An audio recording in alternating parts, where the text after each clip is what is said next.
In a world of fear and turmoil, in a race that seems so hard to run, Lord, I need thy rich infilling. Even so, Lord Jesus, come. Even so, Lord Jesus, come.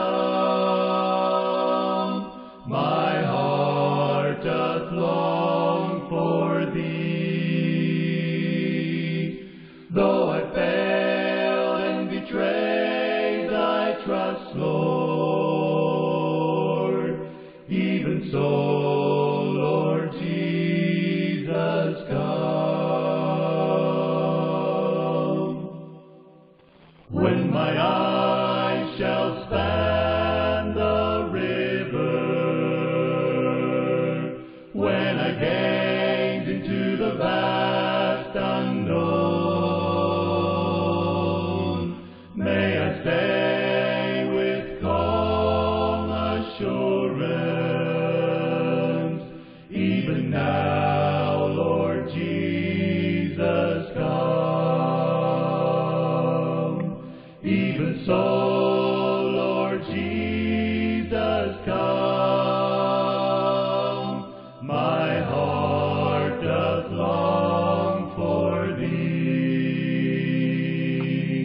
Though I failed and betrayed thy trust, Lord, even so, Lord Jesus, come. Even now, Lord Jesus, come.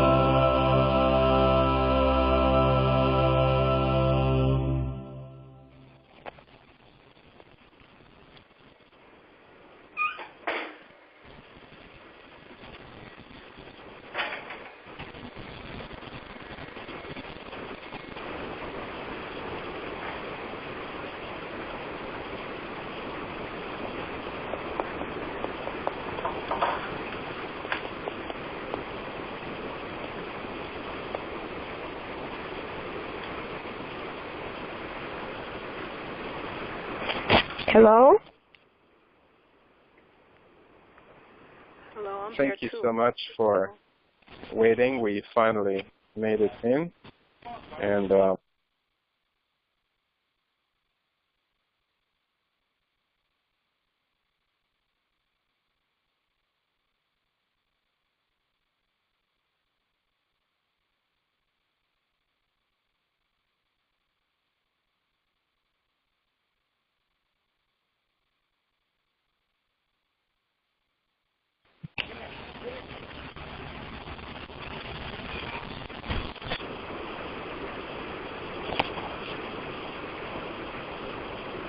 Garrick?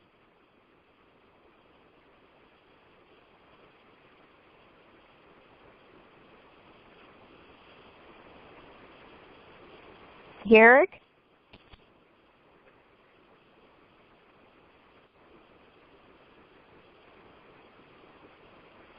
okay.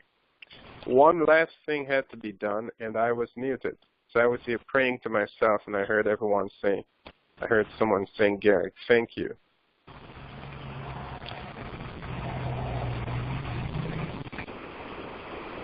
I don't know what is happening today. Today is a very interesting day. Well, I can hear you now, but I couldn't hear you when you were praying.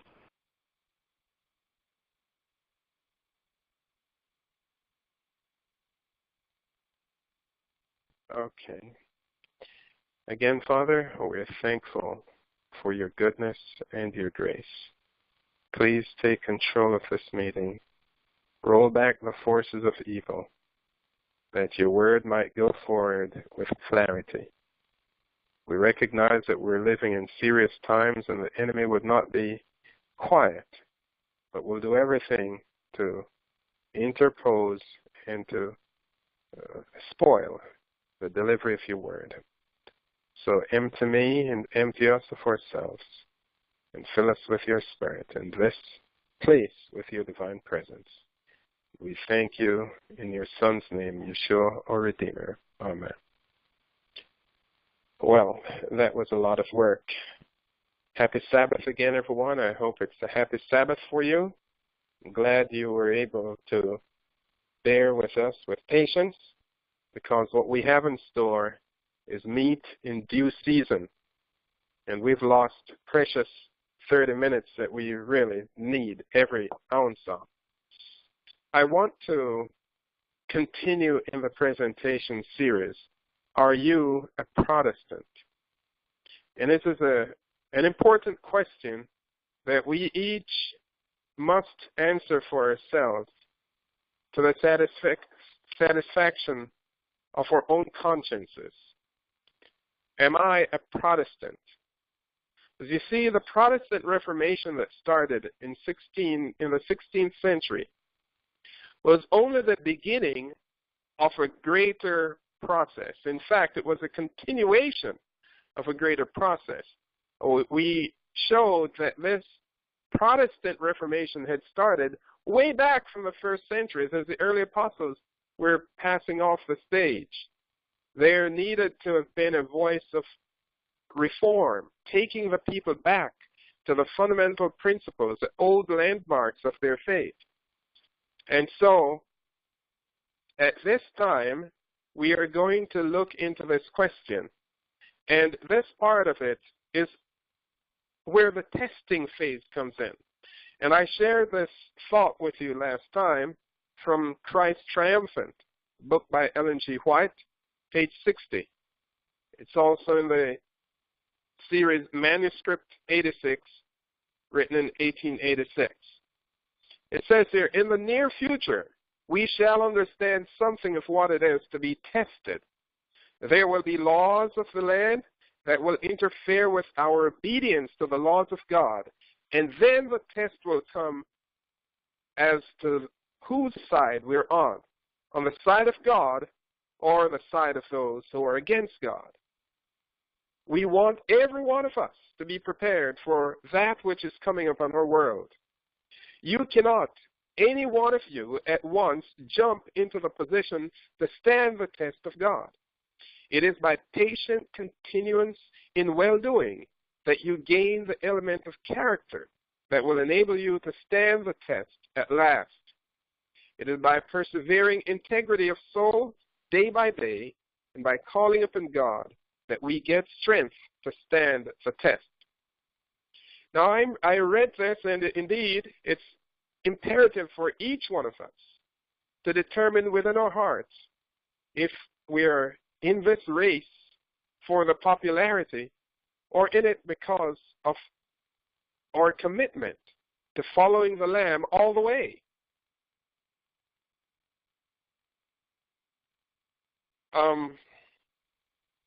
There is what I call the inconvenience of truth.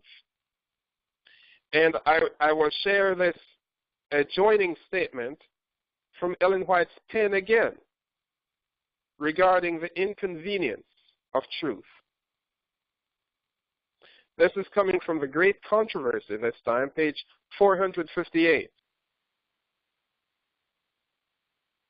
Now, as in former ages, the presentation of a truth that reproves the sins and errors of the times will excite opposition. Everyone that doeth evil hateth the light, neither cometh to the light, lest his deeds should be reproved. John 3:20. She continues, as men see that they cannot maintain their position by the Scriptures, many determine to maintain it at all hazards, and with a malicious spirit they assail the character and motives of those who stand in defense of unpopular truth. It is the same policy which has been pursued in all ages. Elijah was declared to be a troubler in Israel. Jeremiah, a traitor. Paul, a polluter of the temple. From that day to this, those who would be loyal to truth have been denounced as seditious, heretical, or schismatic. I'll pause there. In our day, they would call you a terrorist or a fundamentalist or an extremist. I'll read that sentence again. From that day, from the days of Elijah and Paul, from that day to this, those who would be loyal to truth have been denounced as seditious, heretical, or schismatic. And in our vernacular, you'd be, a terrorist, an extremist, or a fundamentalist. All carry the same badge of dishonor in our world today. And we will see where that will lead us. Continuing, multitudes who are too unbelieving to accept the sure word of prophecy will receive with unquestioning credulity an accusation against those who dare to reprove fashionable sin. There are some fashionable sins in our world today, and those who would stand in opposition to those fashionable sins will be considered heretical and seditious, evil men and women who are deserving, at best, death. She continues, this spirit will increase more and more, and the Bible plainly teaches that a time is approaching when the laws of the state will so conflict with the law of God that whosoever would obey all the divine precepts must brave reproach and punishment as an evildoer. She continues, the great obstacle both to the acceptance and to the promulgation of truth is the fact that it involves inconvenience and reproach. This is the only argument against the truth which its advocates have never been able to refute. But this does not deter the true followers of Christ. These do not wait for truth to become popular. Being convinced of their duty, they deliberately accept the cross, with the Apostle Paul counting that our light affliction, which is but for a moment, worketh for us a far more exceeding and eternal weight of glory. With one of old, esteeming the reproach of Christ greater riches than the treasures of Egypt. And she concludes, I'm now on page 460 of Great Controversy. Whatever may be their profession, it is only those who are world servers at heart that act from policy rather than principle in religious things. World servers, they're policy hungry. They act from policy, from politics. She calls them world servers at heart.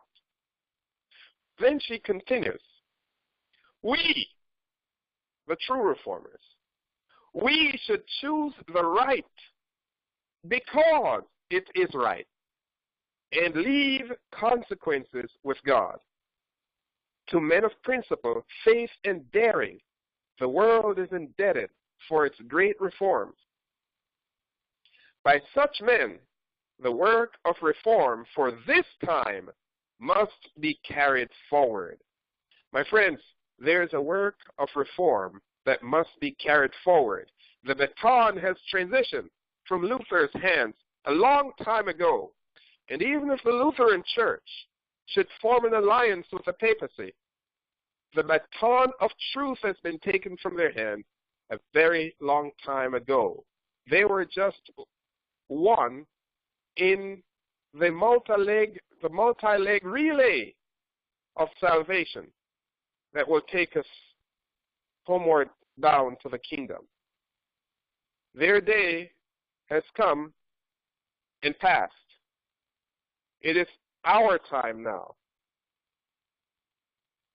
On page 143 of the same book, The Great Controversy,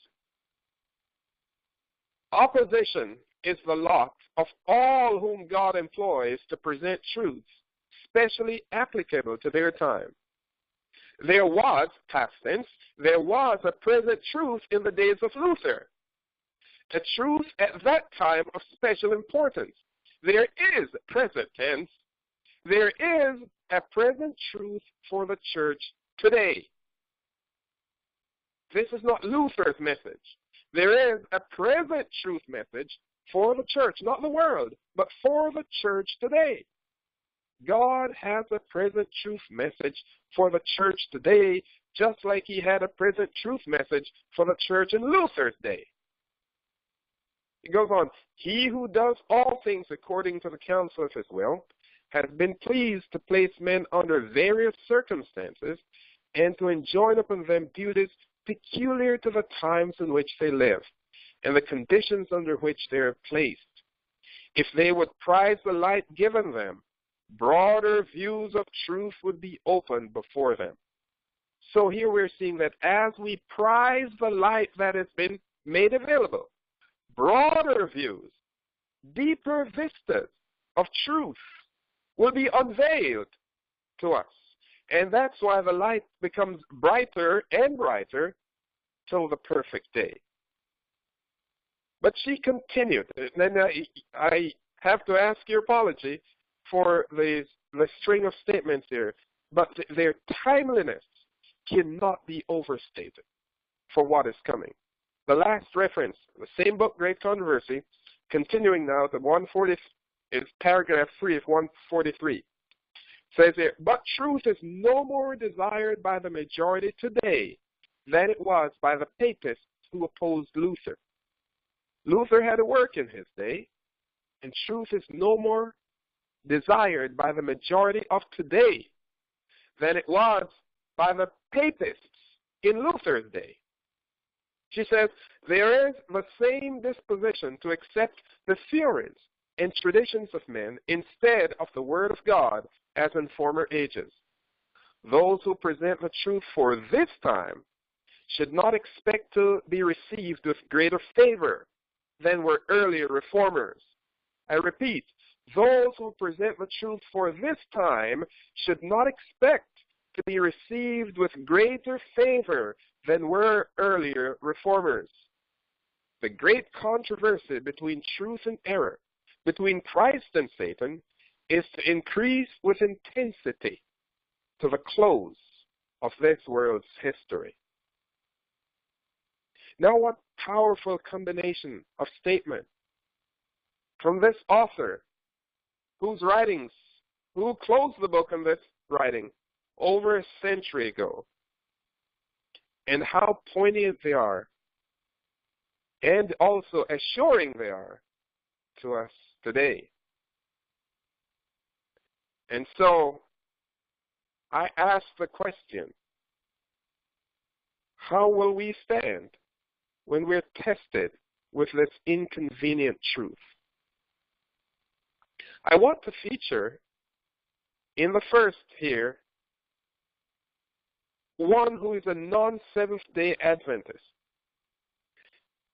and give you the perspective of the Seventh-day Adventist Church on this woman who stood for her faith. Her name is Kim Davis from Rowan County in Kentucky. The year is 2015.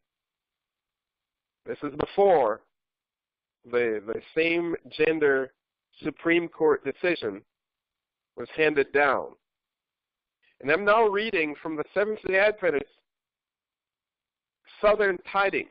This is a monthly, periodical monthly magazine that goes out throughout the southern region. And this is January 2016 edition. Pages 6 and 7, but I'll take a snippet from those pages. Actually, specifically page 7. And I ask the question, will the Seventh-day Adventist Church defend her own children in a crisis?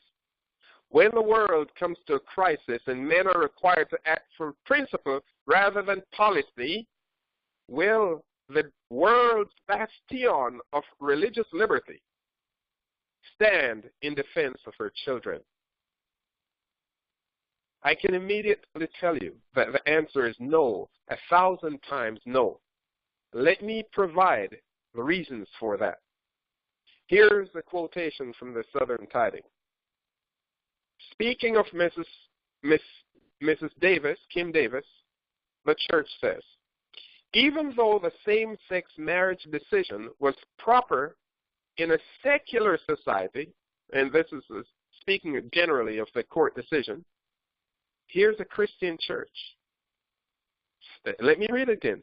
Even though the same-sex marriage decision was proper in a secular society, it ended up affecting individual religious rights. Now, I can remember a secular society like Egypt, and I can remember a man by the name of Abraham and his wife who went down to Egypt. And the king of Egypt took Abraham's wife. That was a secular society. And God said, if you touch that man's wife, your life is in my hand. You will not wake up in the morning. That was a secular society, though. They were obligated to honoring divine laws. In a secular society, it is not right to murder. So not because we live in a secular society, all of a sudden, our spiritual values just fall through the windows. In a secular society, why? Should stealing be allowed? God's law already condemned it. And so the church is already on the wrong side of the debate by giving permission to same-gender marriage in a secular society. So I read again. Even though the same-sex marriage decision was proper in a secular society, it ended up affecting individual religious rights. Take the case of the now infamous Kentucky county clerk, Kim Davis. Kim Davis was a Rowan county clerk, clearly felt compelled by her religious convictions that issuing the same-sex marriage license in her county violated her religious beliefs, thus claiming the religious right she has under the First Amendment. The Adventists questioned, did Kim Davis deserve an accommodation for her religious beliefs? Yes, she certainly did. But the actions Davis took to get that accommodation went beyond what was necessary. Her action, while religiously motivated, was just as extreme as the homosexual reaction. Do you see that word extreme? This is what the Seventh-day Adventist Church called a woman who stood up for Bible values on marriage. She was called an extremist by the world's leader of religious liberty. It says she went beyond what was necessary. Her action, while religiously motivated, was just as extreme as the homosexual reaction. Neither side wanted to see how conflicting civil rights could coexist. The church is here making provision for the coexistence of divine laws and secular laws, even for a Christian to uphold those secular laws that are blatantly in contradiction to divine laws. Remember, we talked about men who act from policy rather than principle, whose side they're on. They're on the devil's side. Kim Davis was acting from principle, not from policy. She was in prison for a number of days. Specifically, she was in prison for 5 days.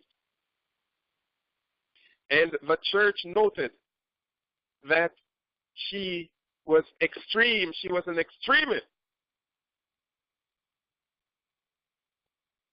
Now, because of Mrs. Davis's insistence on defending her religious liberties, her actions met the admiration of the governor of the state. And the governor could have enforced the law or repealed it. Now, if the governor had been a good Seventh-day Adventist, he would have enforced the law, and Kim Davis perhaps would still be in jail today. But thank God for Governor Bevin. Here is NBC News of December 22nd, 2015. Kentucky marriage license no longer need county clerks' names is the headline. Kentucky Governor Matt Bevin issued an executive order Tuesday that will no longer require a county clerk's name to appear on marriage license form. The change comes from the national firestorm ignited earlier this year when Rowan County Clerk Kim Davis defied a judge's order to issue such license to same-sex couples, claiming doing so would violate her religious beliefs as an apostolic Christian. Davis, who said she was being forced to choose between, quote, my conscience or my freedom, unquote, spent 5 days in jail in September after failing to perform her official duties. Her deputy clerks were tasked with issuing the licenses. In a news release, Bevin, the governor, Bevin said he has ordered new marriage license forms to be created to ensure that sincerely held religious beliefs of all Kentuckians are honored. End of quote. Here is a secular governor who has now made a law to protect the religious liberties of the citizens in his state, but left to the Seventh-day Adventist Church, who champions religious liberty around the world. This woman would never have seen her liberties protected. And I wonder, will the Seventh-day Adventist denomination protect the liberties of her children when we come up against civil institutions that are in contradistinction to biblical values? The case of Kim Davis was just one in a string of many, too many for me to review in this presentation. But the battle still rages for Miss Davis. Only a few days ago, May 2nd, 2017, I read this headline from the Writer's News. Same-sex couple can seek damages from Kentucky clerk, U.S. Appeals Court. So the battle is not over for Miss Davis. Here's the news. May 2nd, 2017. A federal appeals court on Tuesday revived the damages lawsuit against Kim Davis, the Kentucky county clerk who in 2015 refused to grant marriage licenses to same-sex couples because it conflicted with her Christian beliefs. The 6th U.S. Circuit Court of Appeals in Cincinnati said a lower court judge erred in finding that a damage claims by David Ermold that David Moore became moot after a new state law last July excused clerks like Davis from Rowan County from having to sign marriage license forms. While the couple eventually did get a license, that is, David Ermold and David Moore got married, they said, while the couple, the two men, eventually did get a license, a three-judge appeals court panel said they could sue over Davis's initial refusal to grant one after the U.S. Supreme Court in June of 2015 said the Constitution guaranteed a right to same-sex marriage. So they're still hounding Miss Davis. The paper continues. The district court's characterization of this case is simply contesting the no marriage license policy is inaccurate because Ermold and Moore did not seek an injunction, they sought only damages. Circuit Judge Karen Nelson Moore wrote, how interesting she also has the last name Moore. Don't know if they're in relation. Continues, the record does not support an argument that their damages claims are insubstantial or otherwise foreclosed. Ermold's and Moore's case was sent back to U.S. District Judge David Bunning in Covington, Kentucky. And it concludes, the refusal of Davis to issue licenses made her a national symbol for opposition to Obergefell versus Hodges, the Supreme Court decision that legalized same-sex marriage nationwide. End of news. So here we find that a judge in an Ohio court has now reversed or returned the decision back to the lower court and said, yes, you can still go after Kim Davis. She's not out of the woods as yet. Although Matt Bevin, the governor of the state, signed a law, an executive order into law to relieve county clerks from this burden, they are still going for blood. My take on this news.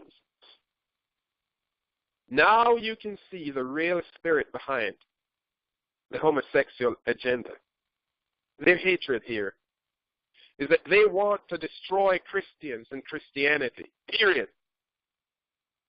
They want Christians to bow down and accept with gusto the same-sex agenda.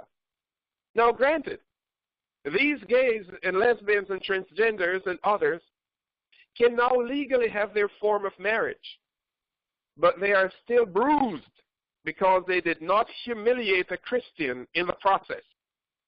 And now with unrelenting fury, they are seeking to destroy her life in court. Mournfully, though, the Seventh-day Adventist Church's Religious Liberty Department would say of Kim Davis, Davis took her religion too far. Now, can you see our church protecting us in similar conflicts with the law? I venture a resounding no. And I want you to recall that the Seventh-day Adventist Church leaders called Kim Davis, quote, an extremist, when, unquote, when they stated of her these words, her action, while religiously motivated, was just as extreme as a homosexual reaction. And I want you to keep in your mind the word extreme. That's the word from which extremist comes from. And I want you to see how the Seventh-day Adventist Church will view the extremists of our times. This is Russia, Moscow, Russia. New York Times is now reporting on April 20th of 2017 that the Russian Supreme Court has declared the Jehovah's Witnesses a banned organization in Russia. Here's the news. Moscow, Russia's Supreme Court on Thursday declared Jehovah's Witnesses a Christian denomination that rejects violence, an extremist organization, banning the group from operating on Russian territory and putting its more than 170,000 Russian worshippers in the same category as Islamic State militants.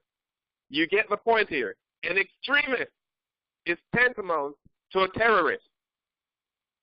Such was Kim Davis in the eyes of the leaders of the Seventh-day Adventist Church. I won't put words in their mouth. I will allow them to articulate that for themselves. The news continues. The ruling, which confirmed an order last month by the Justice Ministry that the denomination be liquidated, essentially eliminated or disbanded, had been widely expected. Russian courts rarely challenge government decisions, no matter what the evidence. Hardline followers, and here's the key, hardline followers of Russia's dominant faith, the Orthodox Church, have lobbied for years to have Jehovah's Witnesses outlawed or at least curbed as a heretical sect. But the main impetus for their current campaign to crush a Christian group active in Russia for more than a century seems to have come from the country's increasingly assertive security apparatus. But I want you to see the hand under the sleeve. Russia's dominant Orthodox Church, the Russian Orthodox Church, that is highly respected and praised by Mr. Putin, Vladimir Putin. But the Russian Orthodox Church is the eastern arm of the Roman Catholic Church. They had a disagreement over 1,000 years ago, and they fell apart. The East and the West churches never came together. I shared with you some of the precursors to that regarding the Easter/Passover controversy. So you have the Coptic churches or the Orthodox churches. They are all Catholics.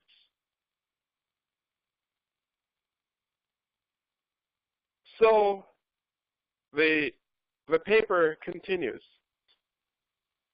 on the Jehovah's Witnesses with this. Jehovah's Witnesses shuns political activity and has no record of even peaceful, never mind violent, hostility to the Russian authorities. But it has faced growing hostility from the state since Vladimir V. Putin of Russia began his third term in 2012 and put the Orthodox Church at the center of his push to assert Russia as a great military and moral power. So on the one hand, he's supporting the Russian Orthodox Church while squeezing the Jehovah's Witnesses and others, and I'll mention some others later. And while Russia stands squarely against the same-gender marriage, that would give pause to some people and say, you know, Putin is God's man. But on the other hand, he's going to cut you down. We're going to see the same spirit that was manifested by Adolf Hitler. Very strong against homosexuality. But that gives us no reason to promote him as a man of peace or righteousness. The Times continues. The denomination suffered relentless persecution by the KGB, speaking of the Jehovah's Witnesses, by the KGB during the Soviet era. And after more than a decade of relative peace following the collapse of communism in 1991, it again became a target of official harassment under a 2002 anti-extremism law. That law makes it illegal for any group other than the Orthodox Church and other traditional religious institutions to proclaim itself as offering a true path to religious or political salvation. This is important. The law, their anti-extremism law, which is really an anti-terrorism law, gives protection to the Russian Orthodox Church, and it makes it illegal for any group other than the Russian Orthodox Church and her surrogates to proclaim itself as offering a true path to religious or political salvation. In other words, as Seventh-day Adventists, for us to believe we have the everlasting gospel and we are the remnant church is a direct affront to this law and places us in the crosshairs of this law. So, right now here in May, and this seems to be just news that came out maybe yesterday, here's breaking news. This came out as breaking news from the Houston Chronicle TV. It doesn't give the date on this news, but it's right here in May. Here it is, Moscow. The Moscow City Court has on Thursday banned Seventh-day Adventist Church in Russia after a 2-hour hearing. The ban comes after a petition opened by several non-governmental organizations received over 12 million signatures calling on the court to place a ban on the activities of the religious group. This is from the Russian Orthodox Church. These 12 million signatures, that's from the Roman Catholic Church of Russia. It goes on. According to a 36-page judgment, Judge Elena Yana, another woman judge, remember it's a woman judge over in Cincinnati, nothing about women, I'm just saying that there's a lot of power being wielded here. According to a 36-page judgment, Judge Elena Yana said the evangelism activities of the Adventist Church violated an anti-terrorism legislation of Russia and also falls in the same group with Jehovah's Witnesses and ISIS as extremists. What goes around comes around. But it didn't stop. The church tried to push this off, and I gave you information on this last July.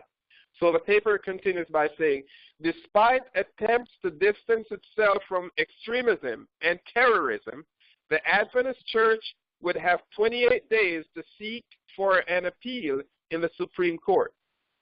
Unlike the ruling of the Jehovah's Witnesses, properties of the Adventist Church were not seized, at least not yet.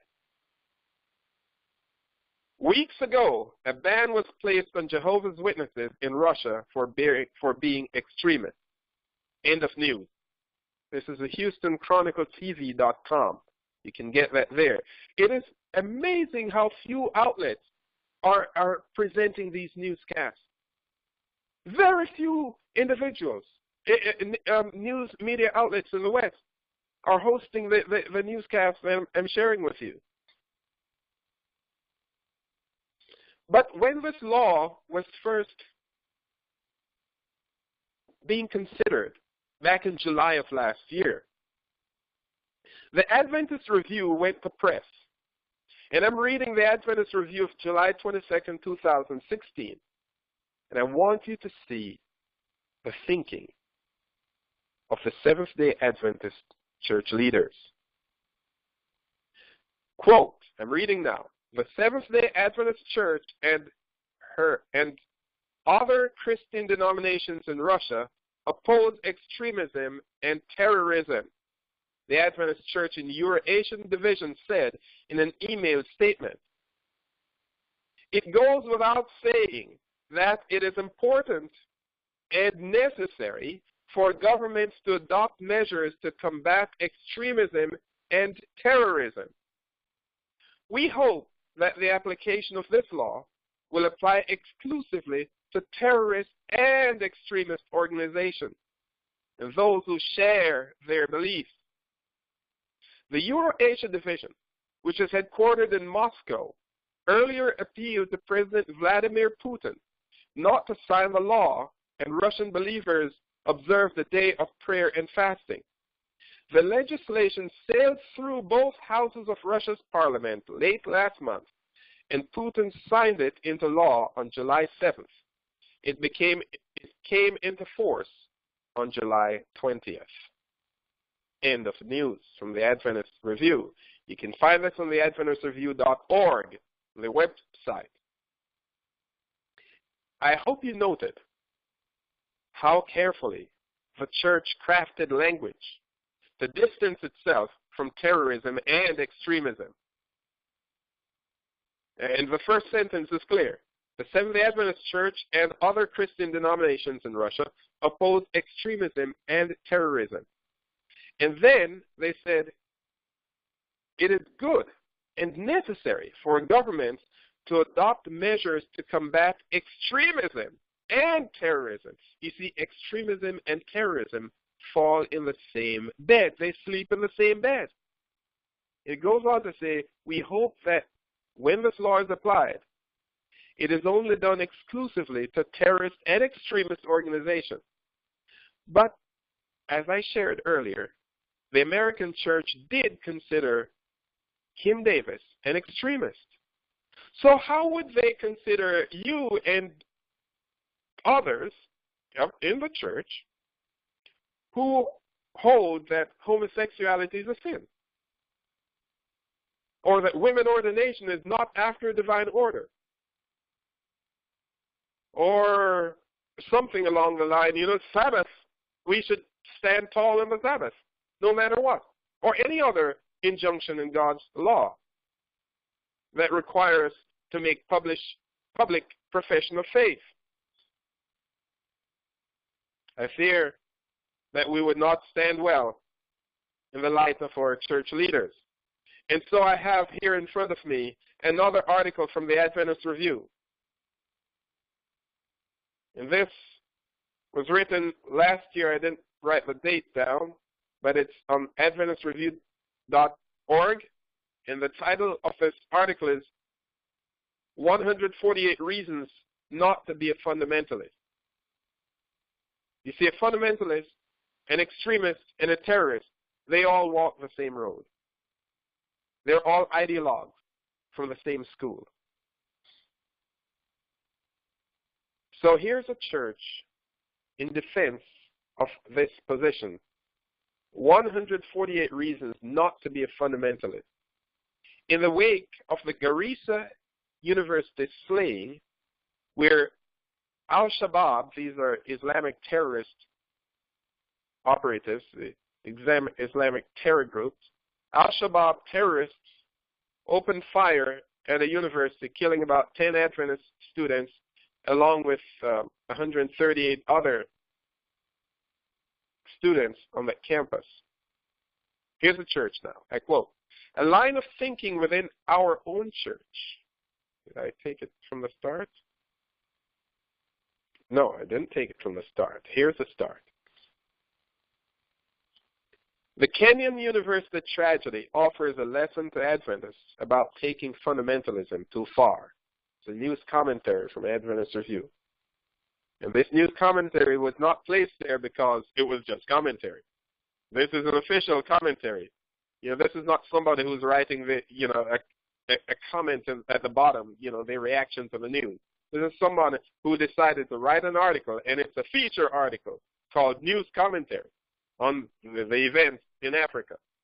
The Kenyan University tragedy offers a lesson to Adventists about taking fundamentalism too far, is the subheading.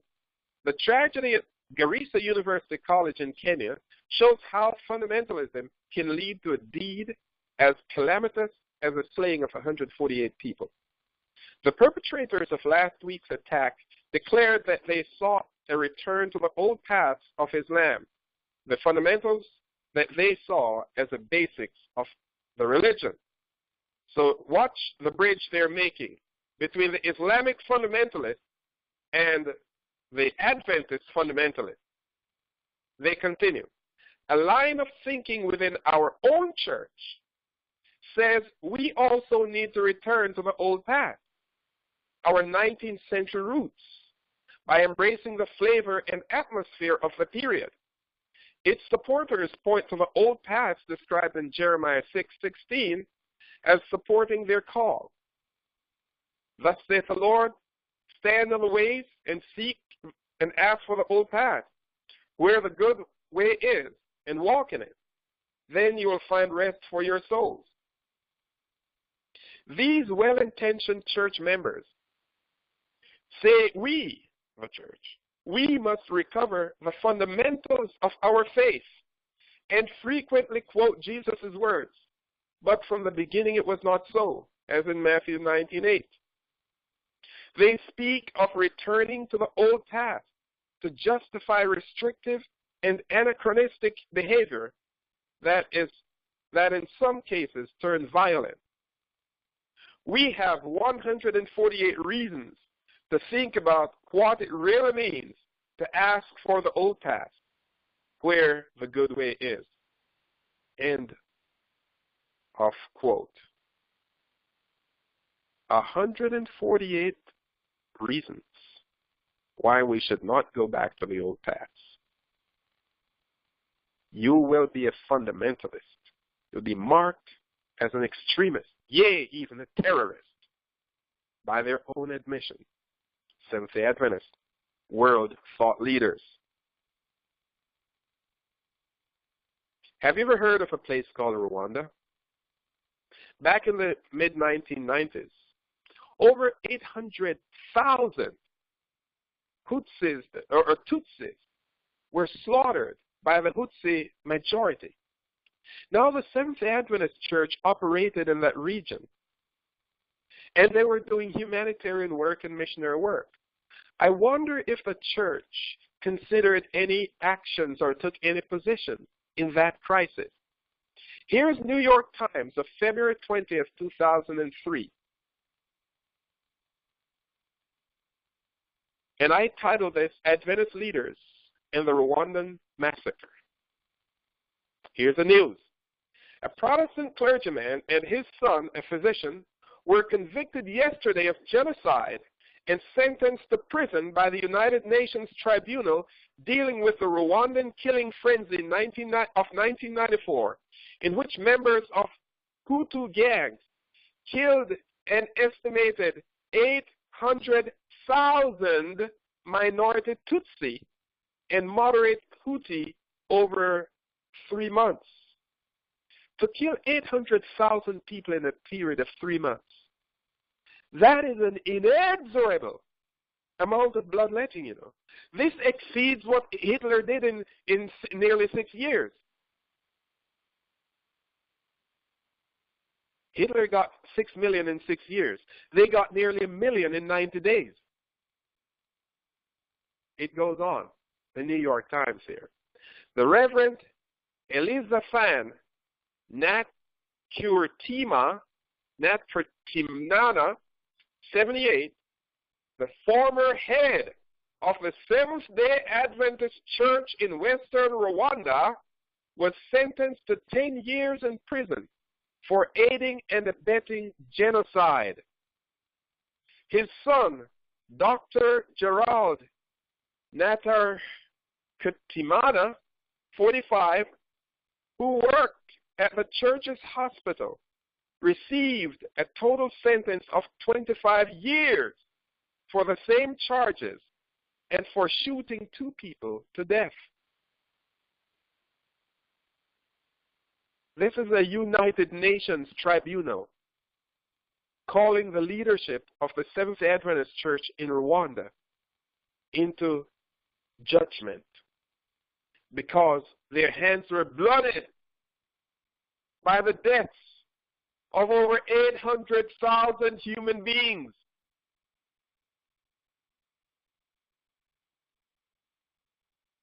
The paper continues. With the verdict, Mr. Natkurtimana became the first clergyman to be convicted of genocide by an international tribunal. The lengthy trial, which began in September 2001, has drawn new attention to the role of the Christian churches during the massacre. 3 Roman Catholic priests are being held on similar charges at the tribunal's jail in Arusha, Tanzania, the seat of the United Nations Tribunal on Rwanda. A 5th, an Anglican bishop, died while in detention. Think of this. The Seventh-day Adventists, Roman Catholics, and English Catholics, also known as Anglicans, were in cahoots in the Rwandan crisis to aid and abet to the genocide of nearly 1 million human beings.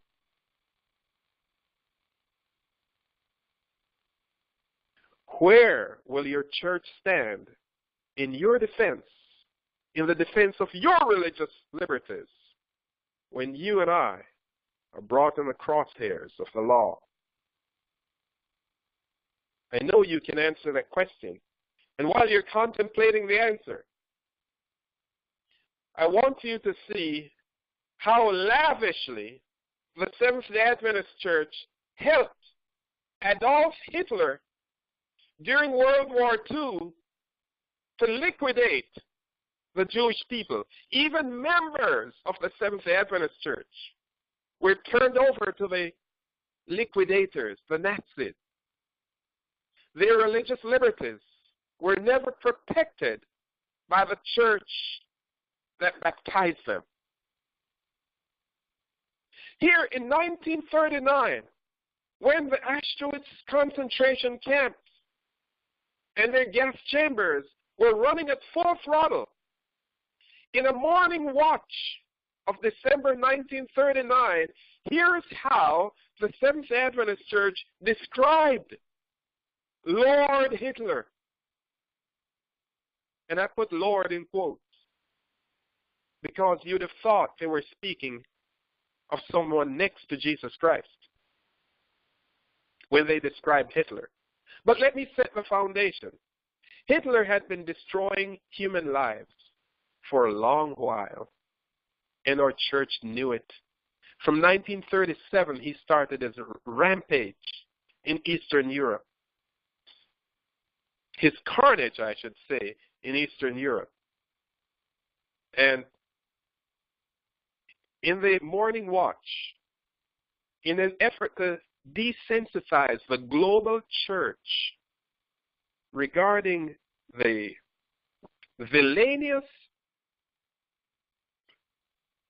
contempt of Hitler's mind against people of the Jewish heritage,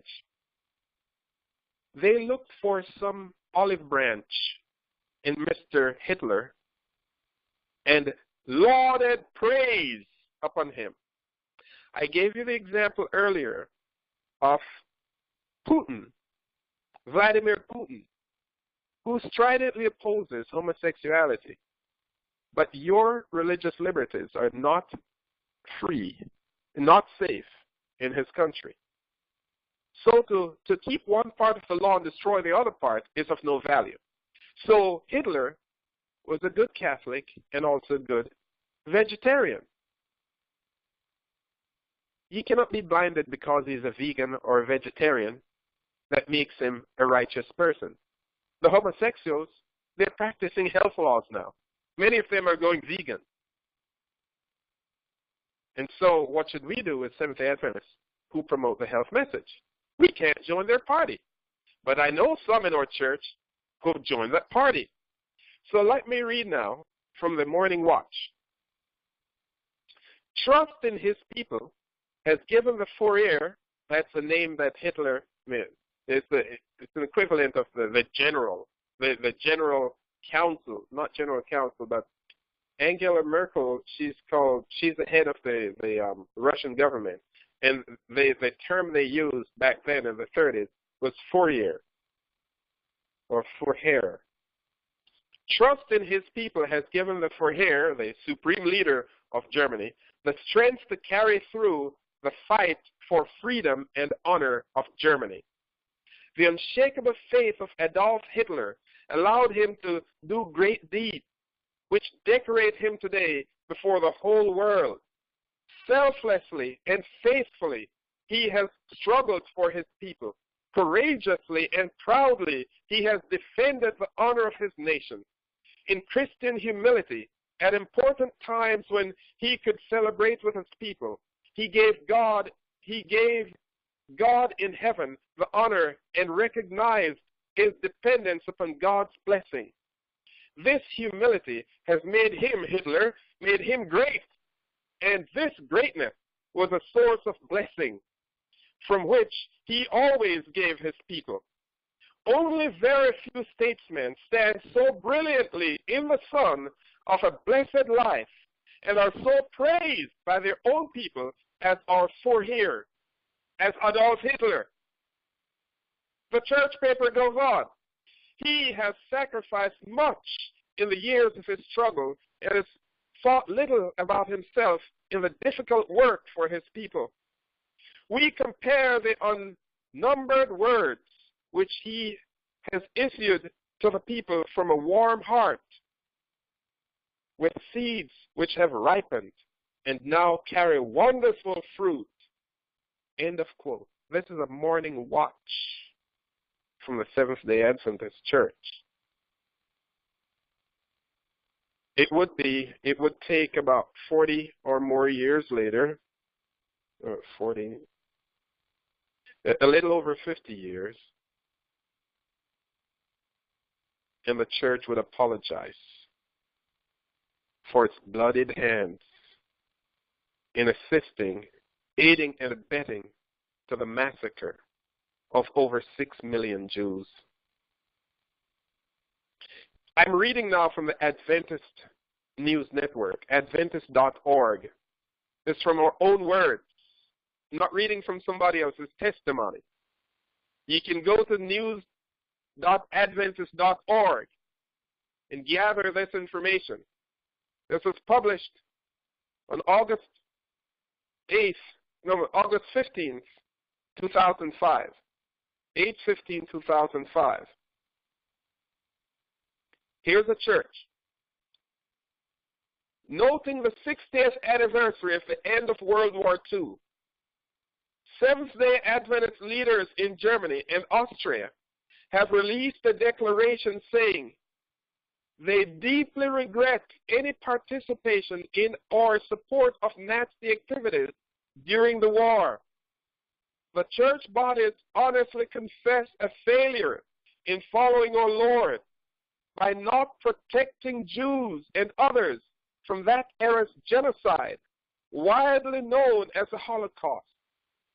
Millions of people perished from war atrocities, including more than 6 million Jews who were exterminated in Nazi persecution during the 12-year period from 1933 to 1945. End of quote. Yet we see the church in 1939. From 33 to 39, that's 6 years into the making. And by some counts, that would be 7 years inclusive. In 1939, they praised Hitler almost as a son of God. But he had carried out a savage warfare against the Jews from 1933. And the church would, 60 years later, apologize for aiding and abetting to another genocide. Where will you stand if your religious liberties were left in the hands of leaders of the Seventh-day Adventist Church? Where would you stand in the eyes of the law? Would you stand as a Protestant?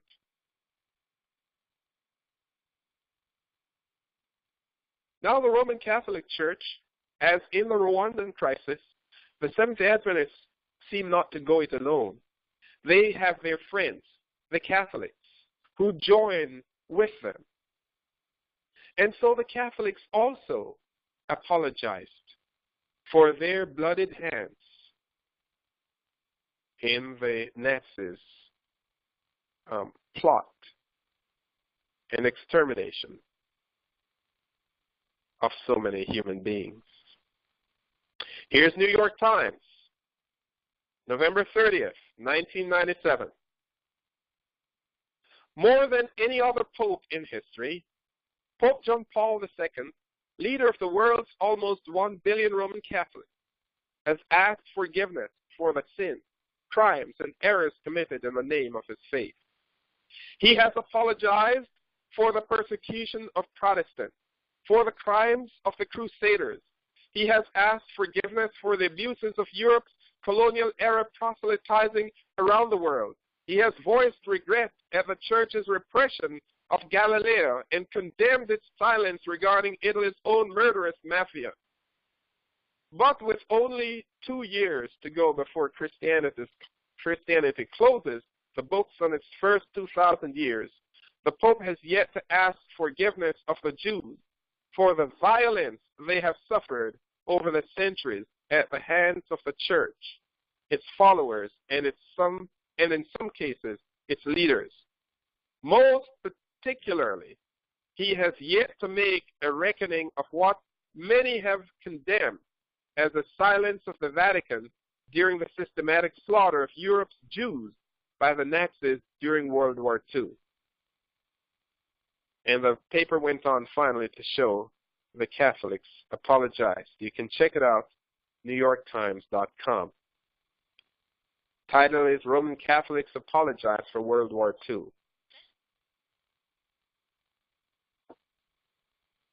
So these church leaders appear to be cut from the same cloth, go around doing vicious deeds, and apologizing in the end, time and again. The current Pope himself has even apologized for the slaughter of the Waldenses when he met them last June. And the apologies continue. It is one thing to apologize. It is far different to repent. An apology is not a repentance. Just keep that in mind. We'll see these apologists again and again, but they have not repented. And given the right set of circumstances, they will do the same thing over and again for which they've just apologized under the right political climate. In 1 Peter chapter 3, verses 13 through 22, and I'll close with this. And who is he that will harm you, if ye be followers of that which is good? But and if ye suffer for righteousness' sake, happy are ye. Be not afraid of their terror, neither be troubled. But sanctify the Lord God in your hearts, and be ready always to give an answer to every man that asketh you a reason of hope that is in you, with meekness and fear. Having a good conscience, that whereas they speak evil of you as of evildoers, as of extremists, as terrorists, as fundamentalists, having a good conscience, that whereas they speak evil of you as of evildoers, they may be ashamed that falsely accuse you. Accuse your good conversation in Christ. For it is better, if the will of God be so, that ye suffer for well-doing than for evil-doing. And I want to go back to that statement from Ellen White as we close. Opposition is a lot of all whom God employs to present truths, specially applicable to their time.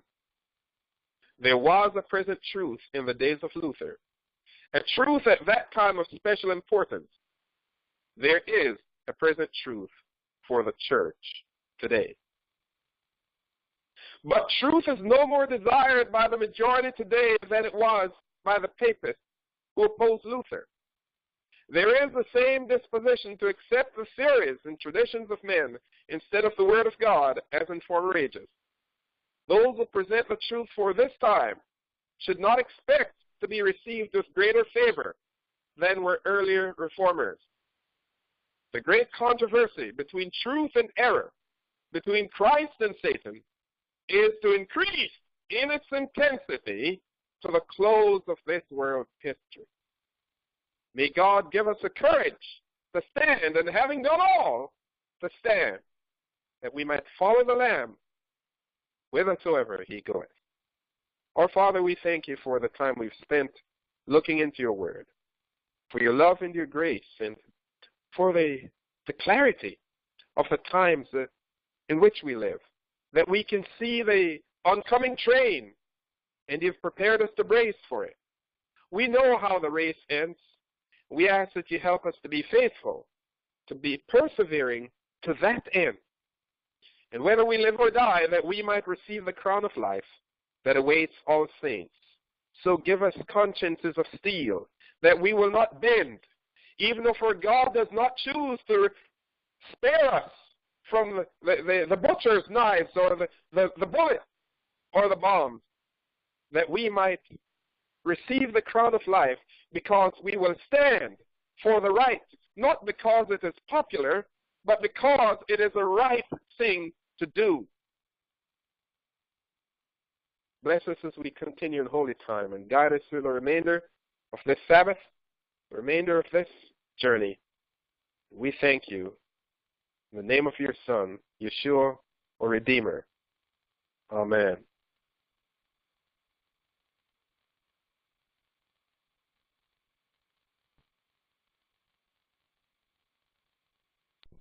They tried my Lord and Master, with no one to defend. Within the halls of Pilate, he stood without a friend.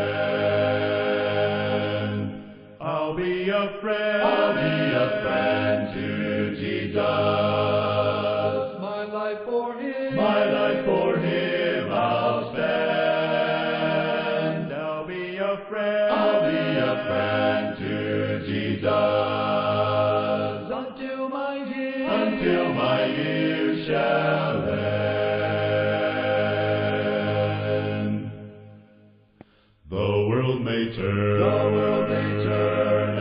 against him. I'll love him to the end. And while on earth I'm living, my Lord shall have a friend.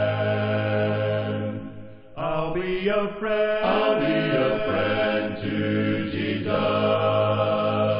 My life for him I'll stand. I'll be a friend to Jesus until my years shall end.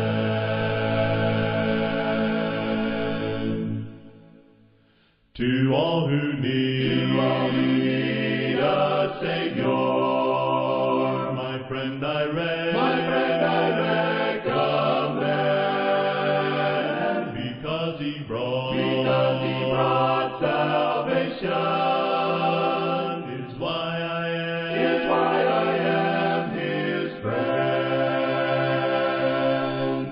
I'll be a friend to Jesus. My life for him I'll spend. I'll be a friend to Jesus until my years shall end.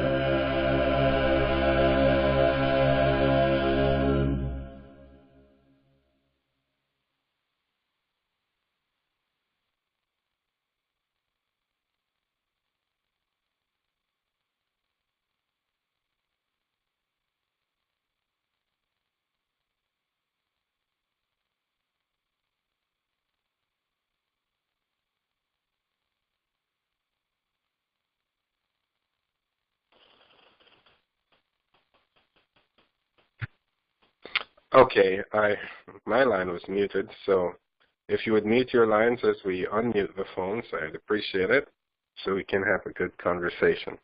Thanks.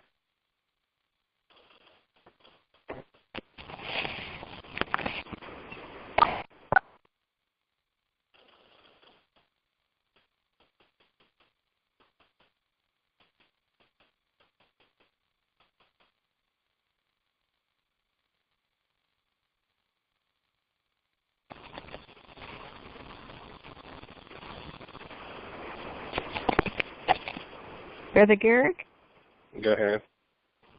I suspicion that after you brought the news of the Jehovah's Witnesses being banned, that it would be shortly that the Adventists would be too, and here we are. And when did that happen? The paper didn't give the date, but it's going to be within the past day. because I was reading about it just 3 days ago, and I knew that this law was coming down, and so then I was sharing with my family in the week here, and before I haven't even you heard it for the first time. My wife didn't even know about this until I shared it here. Information is still new, and thanks to Sister Barbara for sending this to me earlier today.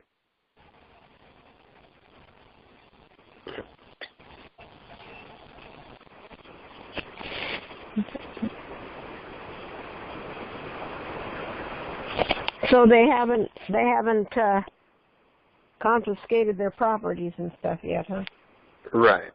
They haven't done that as yet, but that's the next step. And so it's a matter of the church walking that line of compromise to pander to the needs of the Roman Catholics, a.k.a. the Russian Orthodox Church, and have peaceful existence there.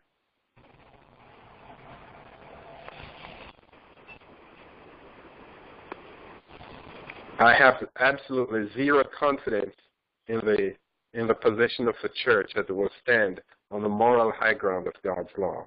I have given examples where she has had the opportunity, even in our own country, to do so, and they walked the opposite track.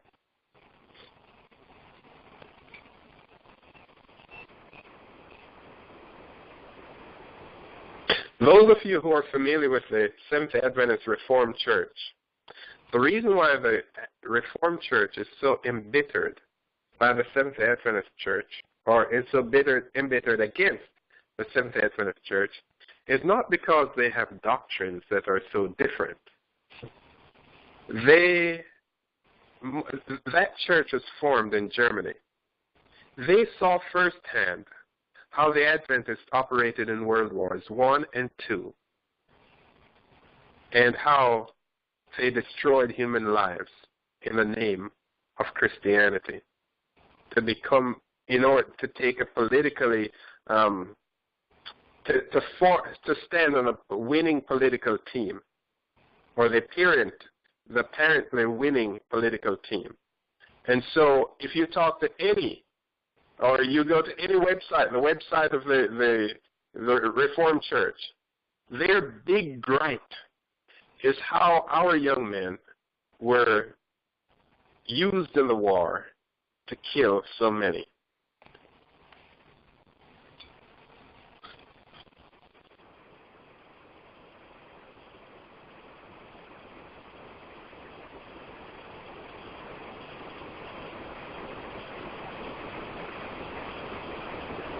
I wanted to ask you also, I have the paperback of these, The Great Controversy, and it doesn't have the paging of the regular one, and so it's hard to find anything. What was the chapter title of what you were reading out of The Great Controversy? I don't know the chapter titles, but if you have the paper edition, you can easily find your way around, because you'll see the pages in brackets, so the square brackets, and those are the pages that correlate to the regular pagination. Okay, but mine doesn't have any of that. I know what you're talking about, but that's okay. Not in the... Can't help you with that. I'm not even sure if that book is a complete book. But in either case, I wouldn't know. I don't have that information. I just take it by page reference rather than chapter reference. Okay. All right. Thank you.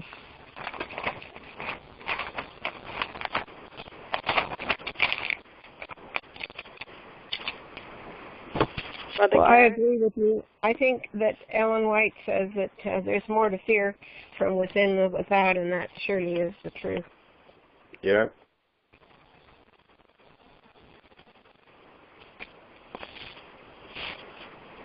Brother Garrett? Go ahead. I don't know. Welcome from California. Thanks. We're glad that you can make it whenever you can. I make it a lot of the time. Yeah. I was reading in the book by Ellen G. White, Last Day Events. Mm-hmm. And I was reading some disturbing things in there that I don't think most people are aware of. Okay. And do you mind if I read a little portion of what I read? Share it. Let's hear it. It is not wise to choose one man as president of the General Conference. The work of the General Conference has extended, and some things have been made unnecessarily complicated. A want of discernment Discernment, yeah. Go ahead. Discernment has been shown. There should be a division of the field, or some other plan should be devised to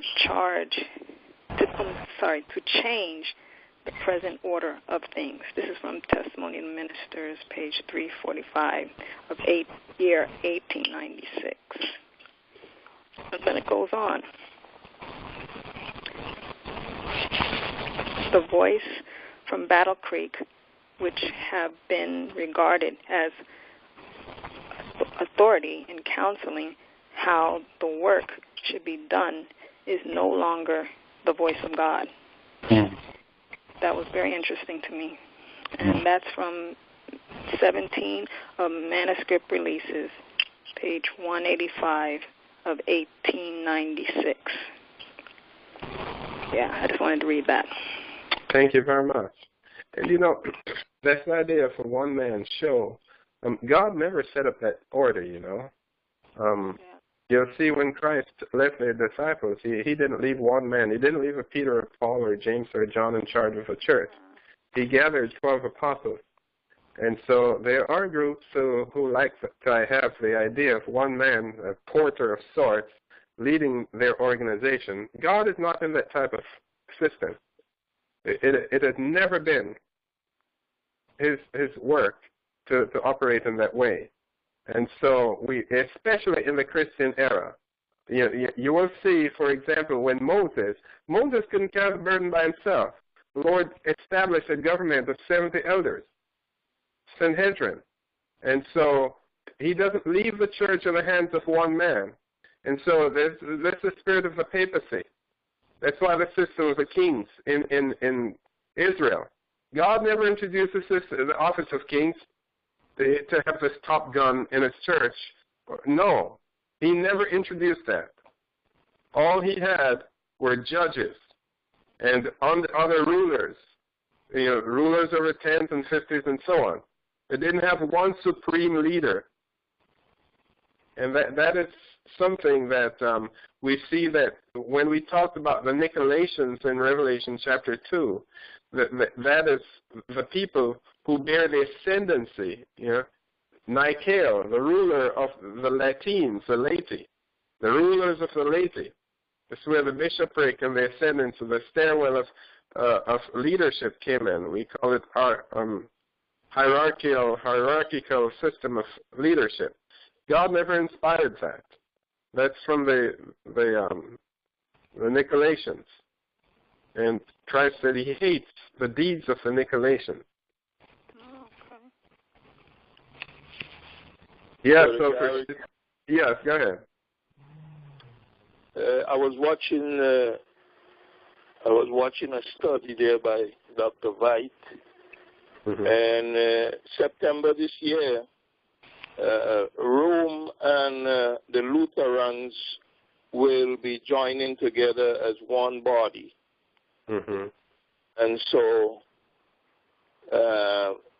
the Lutheran has apologized for Luther. And so with the Protestant in America too, and I didn't even know the Waldenses welcome Rome back. I didn't know that. Yeah, but we did that last year. Go ahead. He was reading it out there, and So it look as though the blood of these martyrs just gone in vain. To think that such a powerful movement that God raised up has succumbed to Rome again, and she called them her daughters that just left and they come back. Mm-hmm. And so she'll be coming in America in September, and I guess she's welcoming other bodies of religion to join them. So I wouldn't be surprised if the conference would be there. Yeah, they've been very quiet in all of these things, and even our own President Trump is going to see the Pope later on this month. He's going to Rome and to Israel and to Saudi Arabia to see I think yesterday or day before yesterday, he signed an executive order that church and state church members couldn't be involved in politics. Right, and that is true. And Trump has promised that on the campaign trail. We talked about that, the Johnson Amendment of 1954 that separates churches from participating in politics. And so with the churches, currently the Pew Research shows that America's population, 75% of American population declares itself to be Christian, the majority of whom, say they're Catholics or Southern Evangelicals, Southern Baptists. So when you have the churches being so thickly involved in political matters, then you can see well ahead. We can see the next moves that Satan will put on the drawing board, because the churches will now lobby or will now vote their leaders into office and lobby their leaders to enact policies on the books or laws on the books that will preserve America as a Christian nation. And so the churches will allow the civil government to enforce their dogma. And that's where we have seen this thing going for over 100 years. So the blue laws will be resurrected again then? Well, clearly so. What did you just say? The blue laws. Every state has blue laws. So do we not glad to hear those things? Do we have what? Are we not glad to hear those things because we knew for a long time they have to come? We should be. I'm not giving out any doom and gloom here. This is hope and looking up for redemption draweth nigh. We can see the next moves on the enemy's drawing board, and we know that the plans that God has for us are plans to give us an expected end, and we know what that end is. So I'm not afraid of the future, because we just bring forward history and prophecy. That's all we're doing. We're not trying to be afraid or trying to cause fear in anybody, because we're not supposed to be afraid. No. It's not that I'm talking about. What I'm saying that we should be glad that we hear and see those things start to happen before our own eyes. And this is the time for us. We got to look up and pray. One at a time. This is the time for us to put us closer to the Lord and closer to each other. Amen. Well said. This is a time when we need to really make sure that we're standing up as Protestants, that we are putting in our character building the things that the Lord wants there and weeding out the things that should be taken out. And so this is where we are in this crossroads here.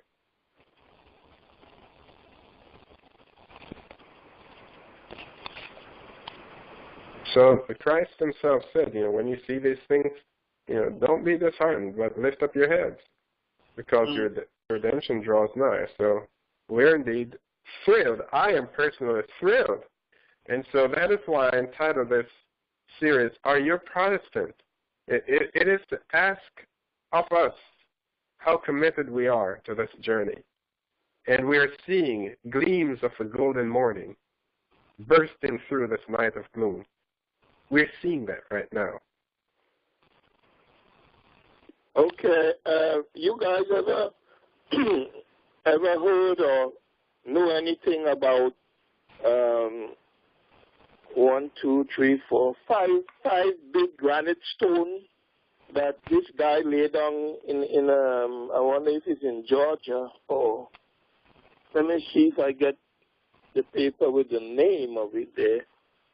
In Alberton, a place called Alberton, and he engraved some doctrine that they use in the revolution in French, the French Revolution. And so what it says, the number one reading was the population have to be 500 million in order to have a good and secure and happy life on the earth. So I saw that there is an increase of famine in the war zone area and in Africa and India. And not that I was surprised, but the amount of famine, it was so silent. But now I see they're bringing it on the news. And so children are dying. They say every 3 minutes a child dies from hunger. And it is, it's a wicked thing, I know, because that writing on that stone, it is what the secret societies and Illuminati want with this New World Order. They want a population that will be less than what it is now, because they say that is what causing the poverty. They will see that they should take some of the million or billion and feed God people, but they are saying that it's wicked for people to make children today. And so it goes against God's command to go and multiply the earth, replenish it, and subdue it. But the capitalists have it in such a way that you must have a certain amount of education to get good jobs.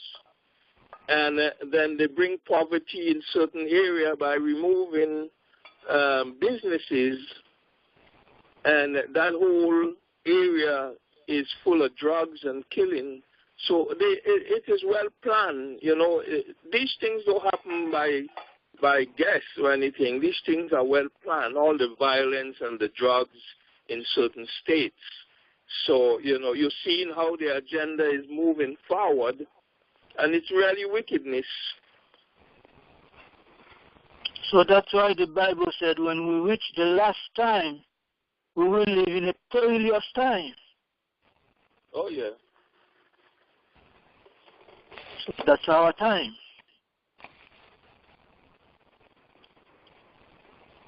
That's right.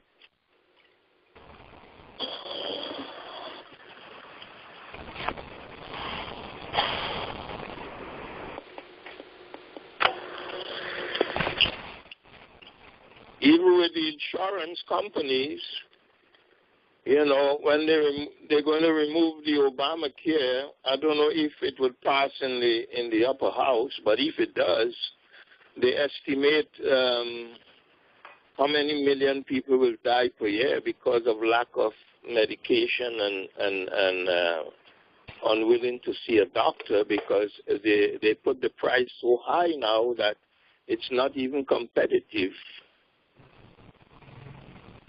But do remember that God provides for us. That's what He said. We need to have medical missionary place in many places. So if we fail to accomplish our duty, we might be fall under all those circumstances. Well, he said he owned 1,000 cattle on the hill. So we have to understand what he's saying, and it has to be obedience with prayer and steadfastness in order for he to release these blessings upon his people. Of course.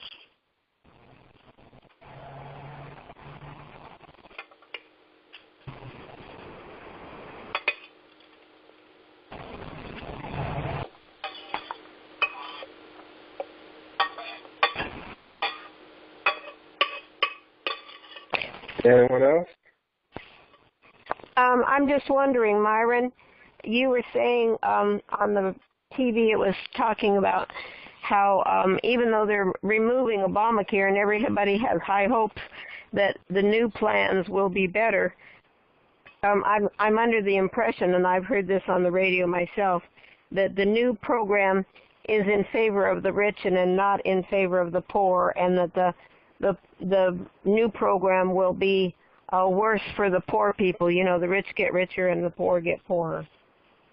Well, they had a panel making a discussion, and what they are saying, they all agree that Obama just wants to get the promise he make on the campaign trail a reality.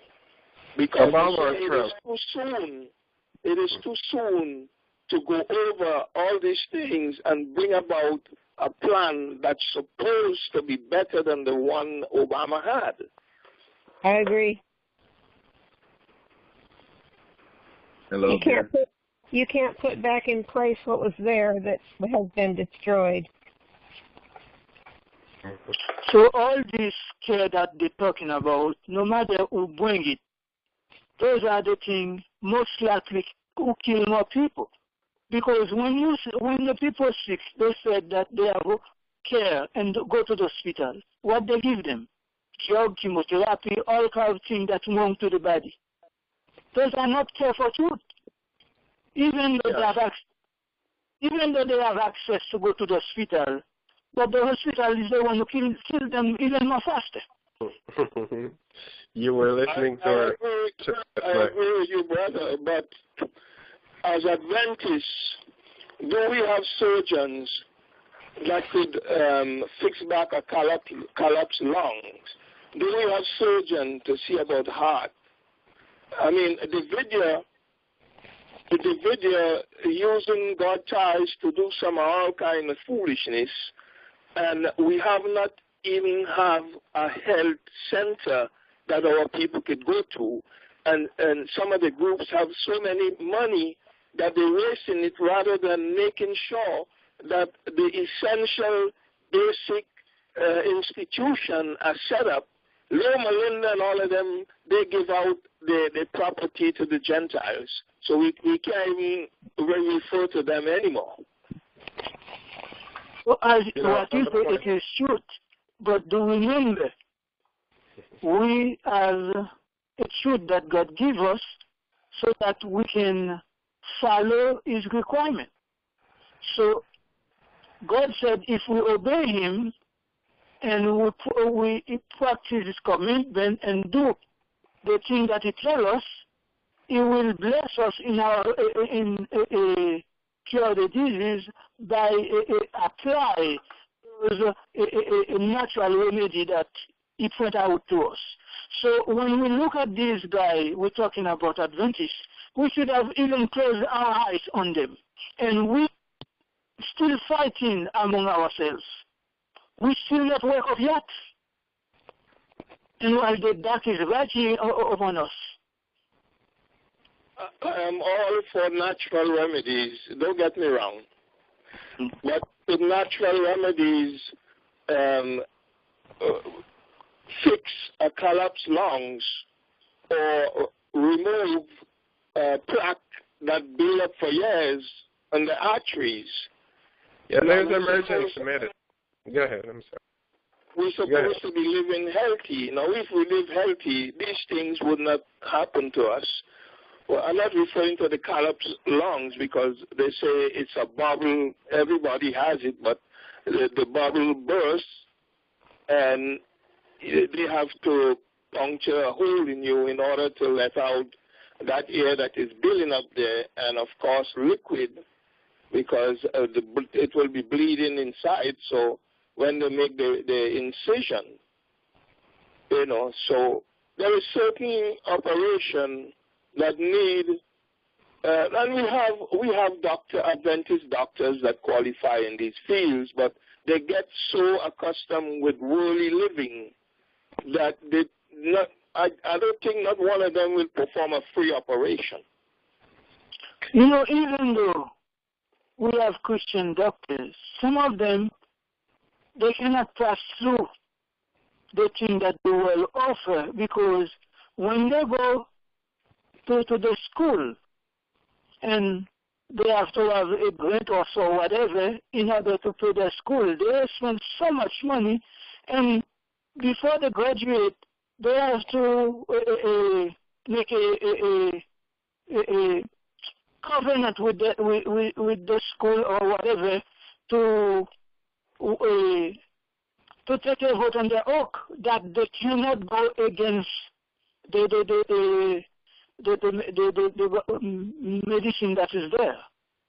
So even though they know that the herb are there, but they're still not going fully in it. Because no doctors that perform private operation, and they make money on the side by doing that. So the institution is calling on them to be of a certain discipline, or that they should only work in the institution itself and not outside. But doctors have their own practice, whether it's in their house or they rent somewhere, and they make extra money. But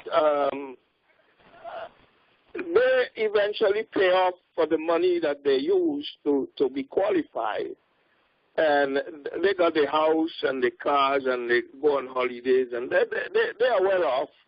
But I'm talking about, would they be able to perform operation without looking for money, especially from a poor person?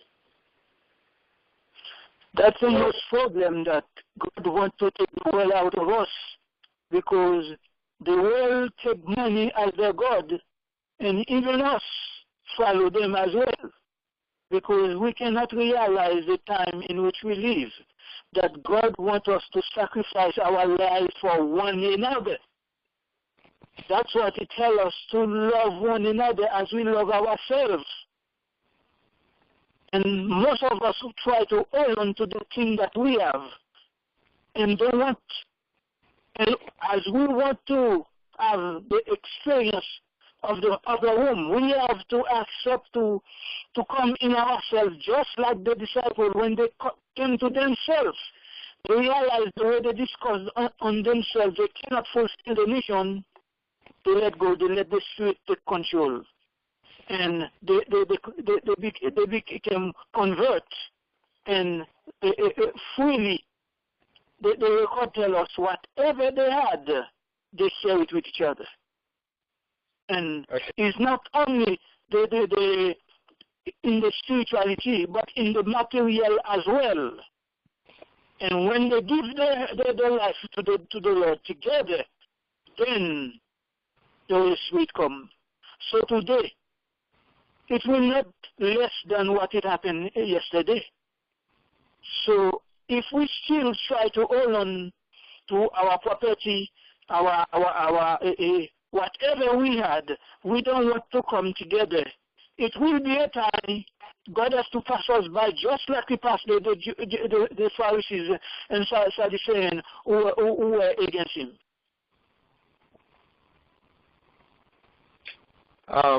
I know Terrain wanted to say something, but I'll say some, give a little idea here on the healthcare law. There are forces that are evil that are seeking to undo some of the good that has been done. Now, I'm not saying that the Obamacare is a perfect system. But, for example, Mrs. Obama had started this program in the public schools where they were changing the nutrition of the students, putting whole grain in their diet, putting fruits and vegetables. Mr. Perdue, who now sits over the Health and Human Services and the food and nutrition for the schools, he's rolling back all of these restrictions. Children don't need the whole grain. They pushed out all the sugar factory, the sugar fountains out of the schools and all of these things. And Perdue says, no, we don't need, we want children to enjoy. It's no point putting food in front of them that they won't eat. So give them what they will eat. Give them these options. And, so even there, we see that this new approach is just preparing the next generation for the next generation of doctors. So it's a profit system that is being set up. If you culture them from early to not follow healthy principles, then by 45 or 50 you can cash in. And the cash machine keeps rolling over and again, over and again. God has given us a beautiful message, a message of health, to educate ourselves, our children, and the world about how to take care of our physical and spiritual needs. And what a powerful testimony it would be if we had an Adventist hospital like the Orders of Loma Linda, because of its world renown, that has like a 99% success rate with treating cancers of every form. We're not talking a 30 or 40% rate based on chemotherapy poisoning, but a 99% or better rate of success with patients who come in their care. And God is able to do this, as He promises, and Raymond quoted it earlier, that if we do the things He asks us to do, He will bless us, and the disease of the Egyptians, the heathens, He won't put on us. And to the extent that He will improve our understanding in science and technology to find methods of treating the body that do not require drugs. He is able to do that because they're devils who inspire people. They're demons who come and inspire people to do all sorts of things on this earth. Build bombs, do all sorts of missiles, and a number of other things going inside the genes, splitting chromosomes and so on. Devils are actually enlightening people's minds to do wicked things.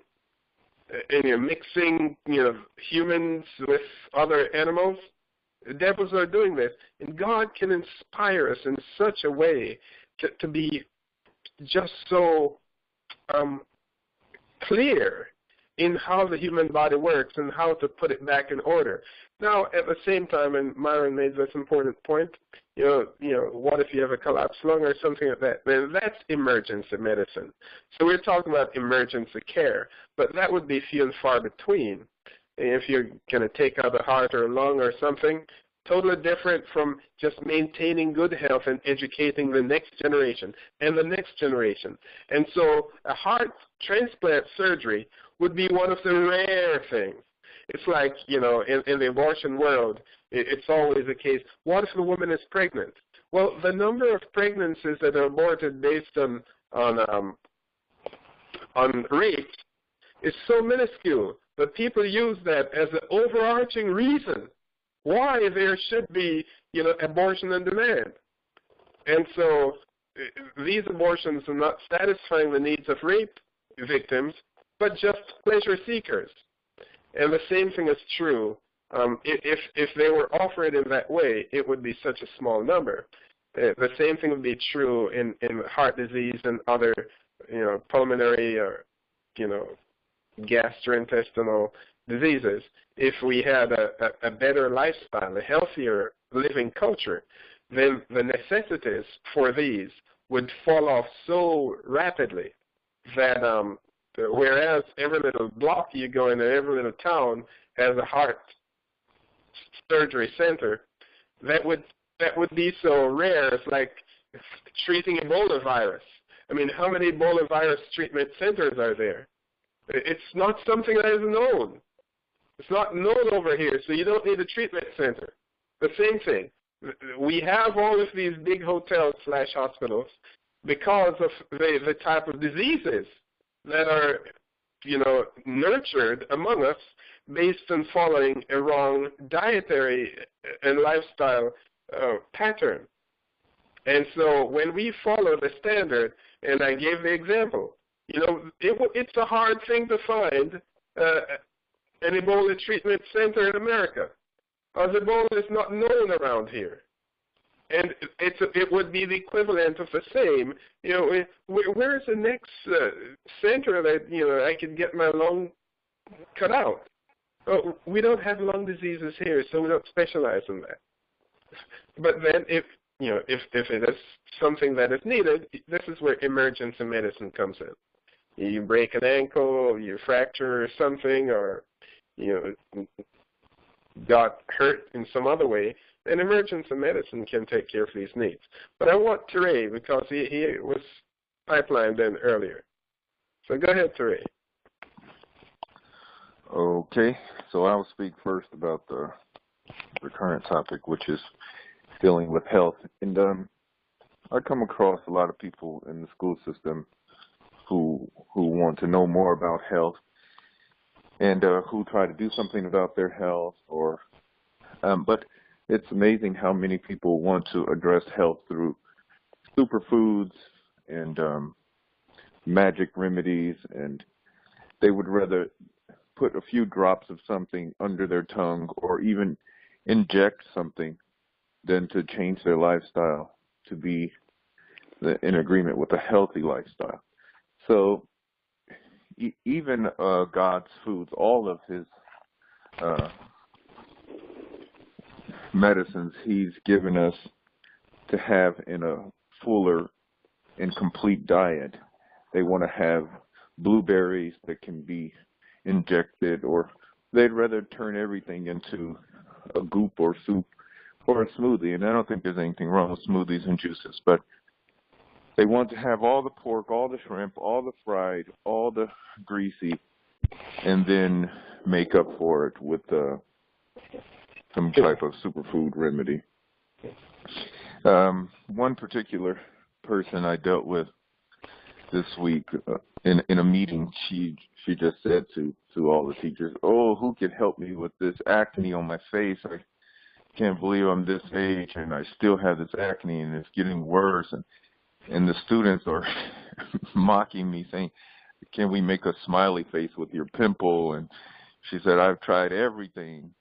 So the other teachers gave her some other extreme remedies to try, like salmon masks and all kinds of other masks that she could try. And she said, "I've tried those, and I'm going to try the salmon mask this weekend." And I said, "Well, I could help you clear up your face."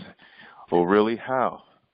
I said, "Well, first you should take your hair, pull it to the back, and when you shower, wash your hair so the oils run down your back and not across your face.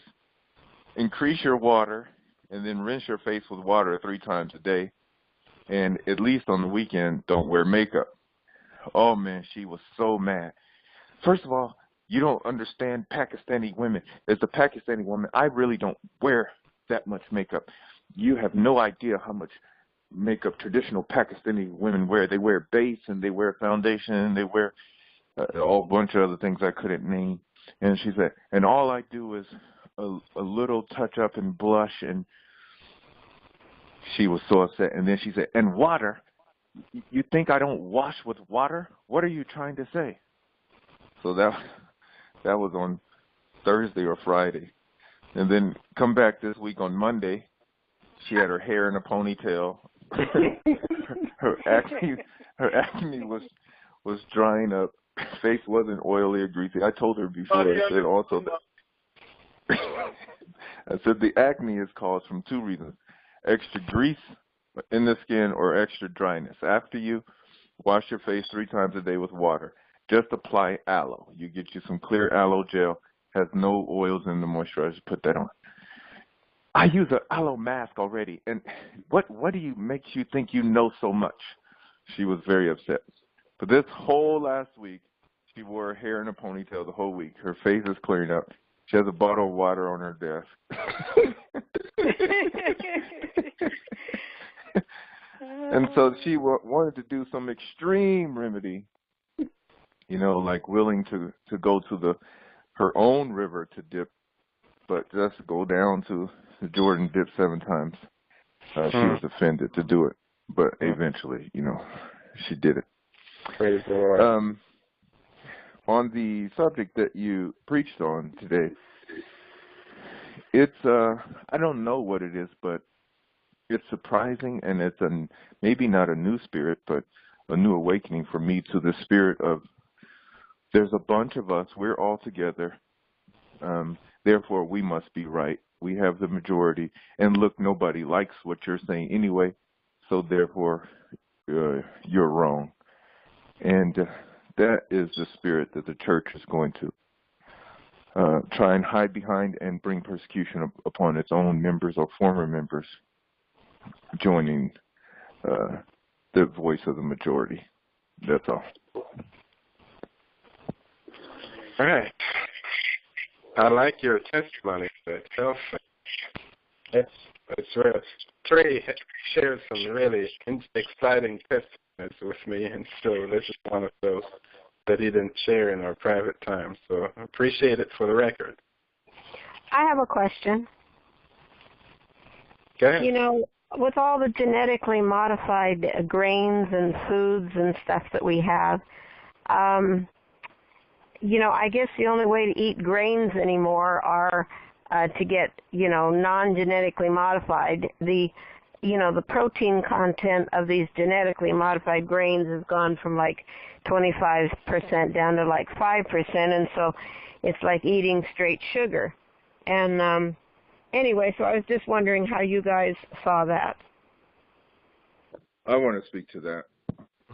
I've been dealing a lot with genetically modified foods, and I went to talk to some farmers and got a little bit of education. I was actually looking for a non-GMO popcorn.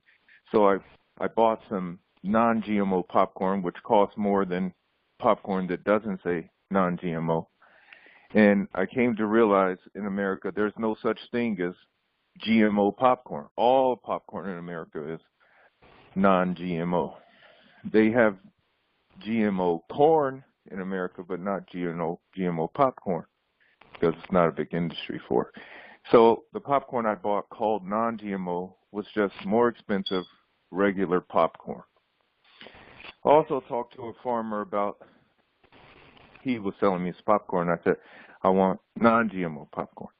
He said, in most crops, non-GMO could be more harmful than conventional in that we add 10 or 12 more pesticides to non-GMO crops, because the GMO crops have kind of like built-in resistance to bugs. So when you get conventional crops, they have less pesticide.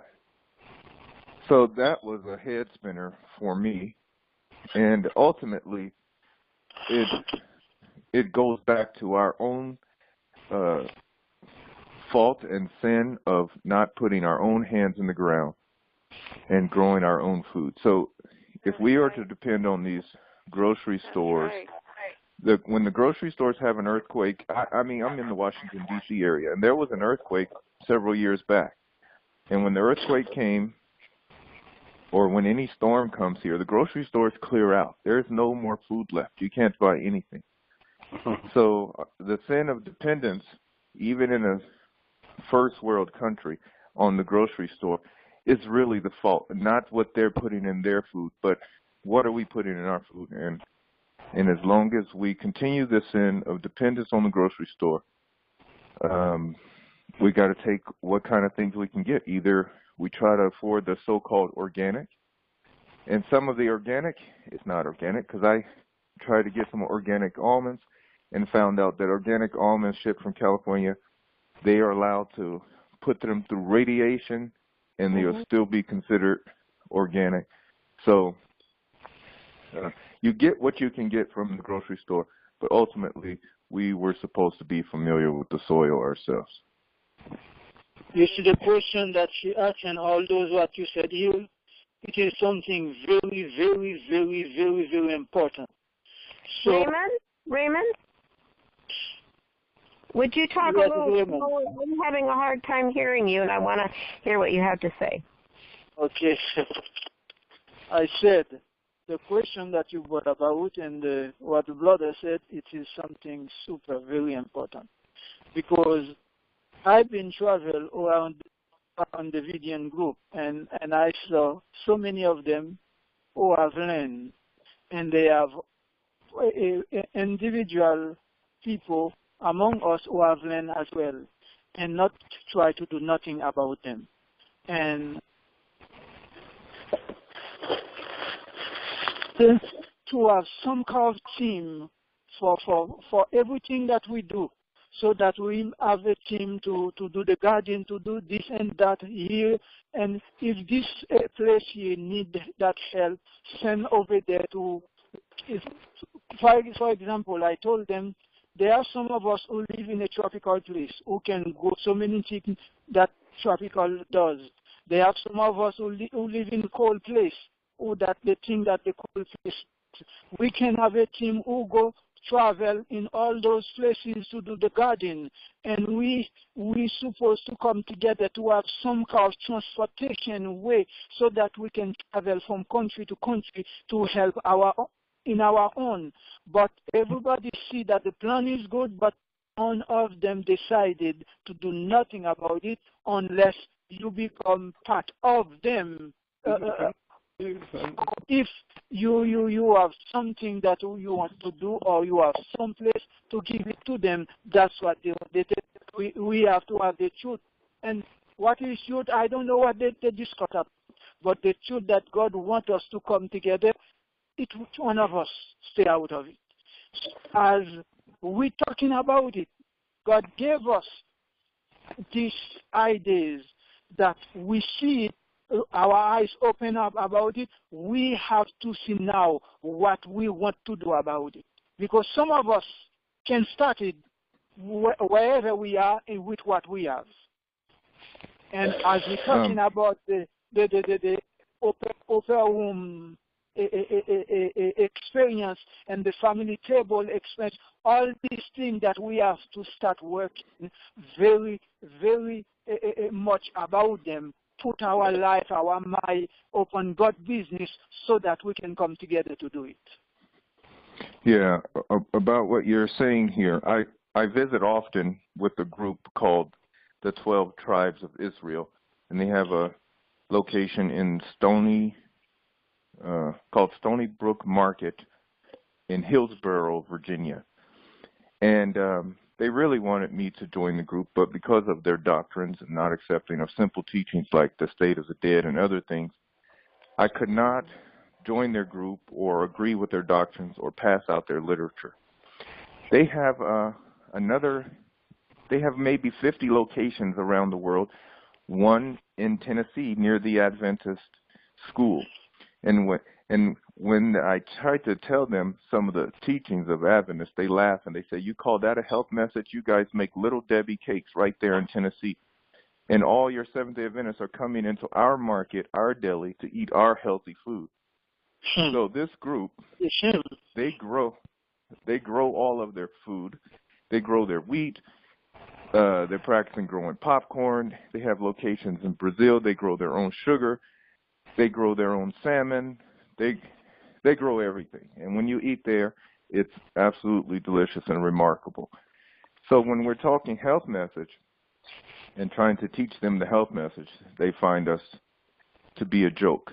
So as far as working together and having industries together, they do it. And I saw the sacrifice that it takes in order to do what, in their scale and the way that they trade within all 50 of their communities around the world.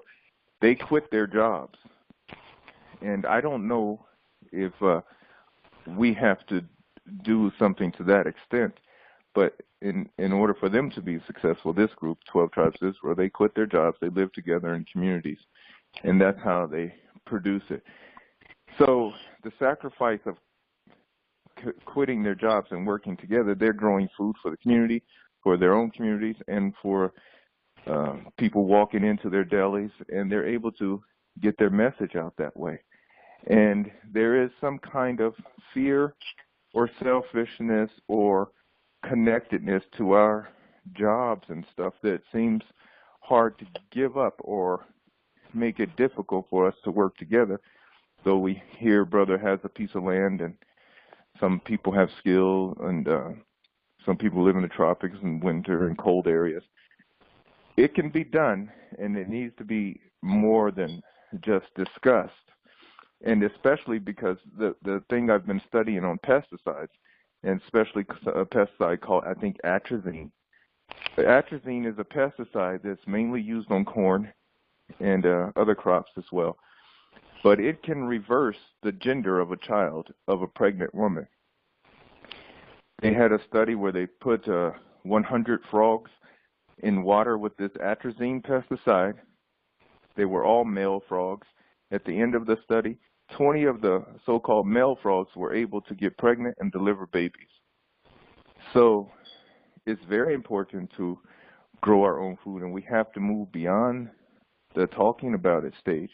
And we have to somehow confront the selfishness of how would we get paid, and or how would it work. Some kind of sacrifice has to be made, and maybe not on this channel right now, but a serious discussion has to be put forward on that. Tell them also, Ture, about the stallions.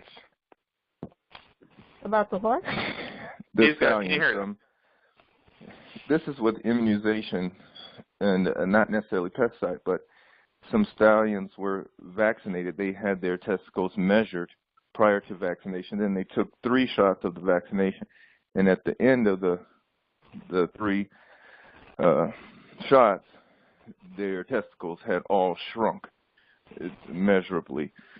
So that type of immunization and the vaccines are the cause of what we see, an increase of intersex people and people born with a womb and a penis, and people who are born with the worst of all, and you can search it in Cuba and I guess in Pakistan.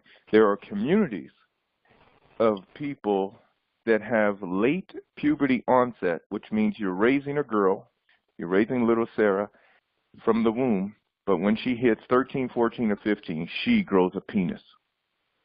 And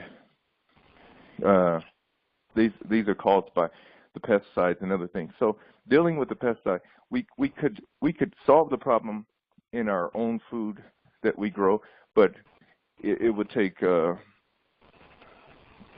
it takes God's protection when it comes to the water, because all the pesticides that run out of everyone's yard runs back to the waters, and they're very hard to filter out of the watering system. Yeah. Now we're talking about all these things. There is a simple passage that God gave us in inspiration, and we always use that only when we're talking about study for truth, like to present truth, but we don't see it, like in Value of Night, page 164. Is it that passage, it combines with the truth and our life in help. Let me read it for you while I have the book with me here. It said here, yes. Did you say 9T, page 164? Yes. Okay. Read slow. Yes, please. it said, in order to be purified and remain pure, Seventh-day Adventists must have the Holy Spirit in their heart and in their home.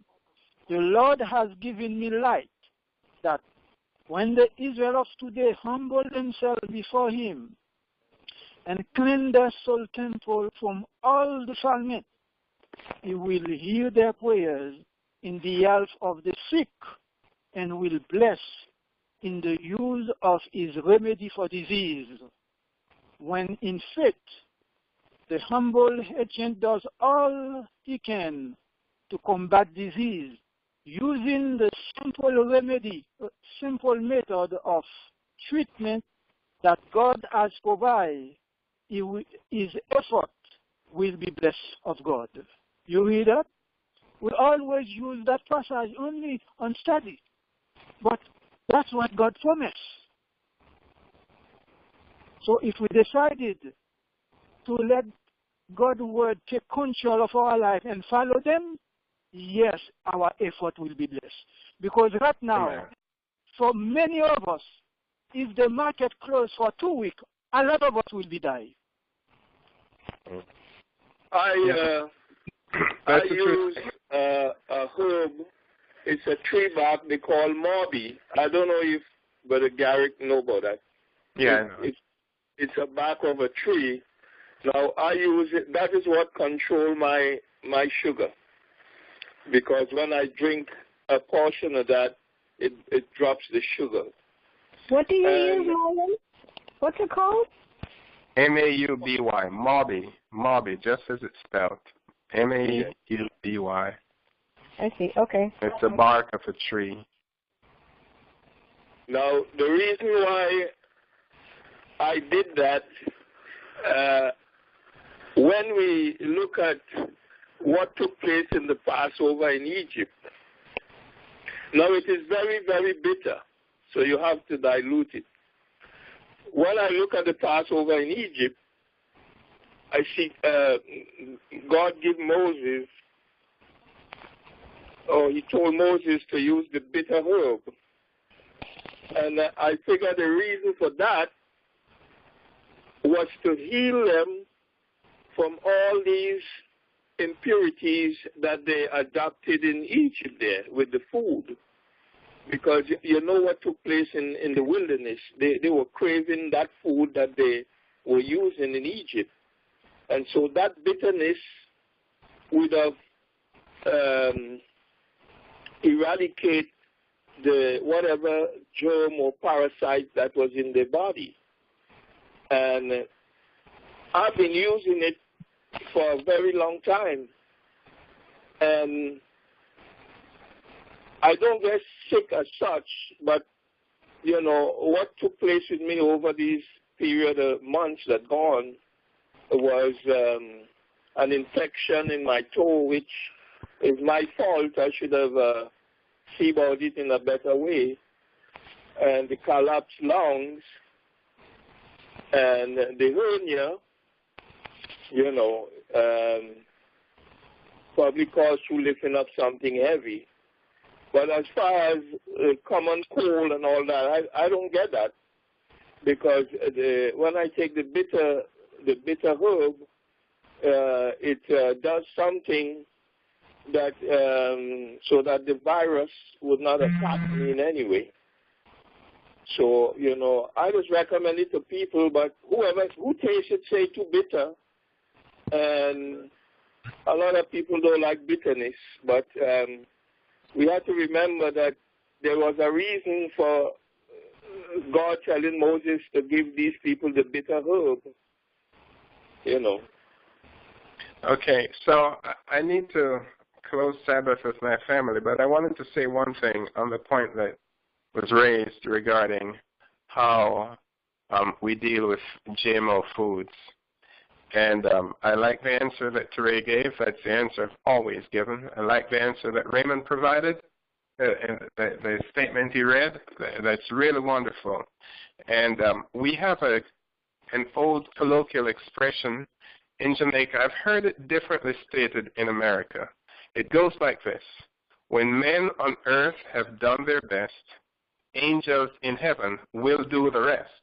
In America, it says angels in heaven can't do better, and I don't agree with that, because I think angels can far exceed what human beings can do, even when we're their best. So I like the Jamaican way. When men on earth have done their best, angels in heaven will do the rest. And this is where the new start, the T in the new start comes in. Trust in divine healing. Because we are living in a sinful, corrupt world. The air we breathe is tainted. So I should say even the air we breathe is tainted. But when we have done our best, God in heaven will do the rest. And that's what he promised. If you do what I say you should do, I will take care of you. He's the one who healeth all our diseases. But I appreciate the time we spend, and I look forward to our meeting again next week. I'm going to have to close down at this time because I need to join with the family here. So let me just close the room properly in our normal way with our, I guess I could say, I have returned. I have returned to the God of my childhood, to the same simple faith as the child I once knew. Like the prodigal son, I long for my loved ones, for the comforts of home and the God I outgrew. I have returned to the God of my childhood, Bethlehem's babe, the prophet's Messiah. He's Jesus to me, eternal deity. Praise his name. I have returned.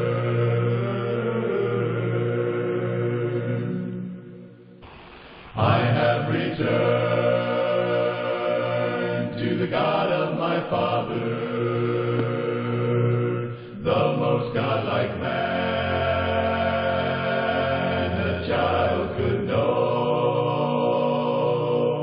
I just heard a shout from the angels in glory, praising the Lord. A child has come home. I have returned to the God of my father, creator of heaven and earth, God of the universe. He's Jesus to me, eternal deity. Praise his name. I have returned.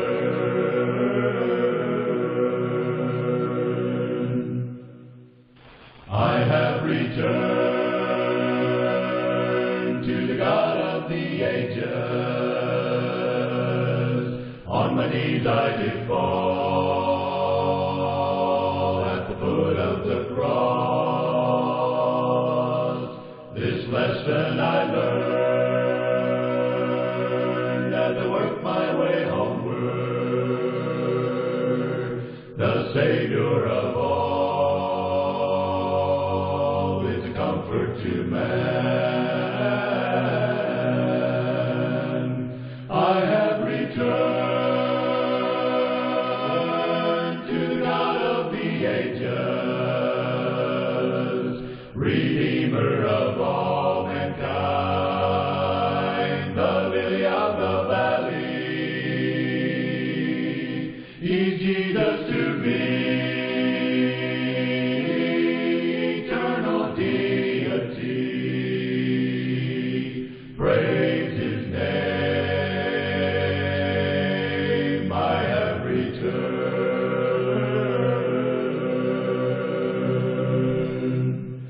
Praise his name.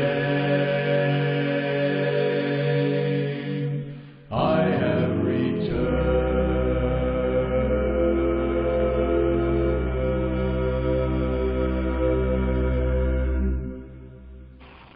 Okay, my friends, have a good and blessed week. I look forward to seeing you next Sabbath at the appointed time. Shalom.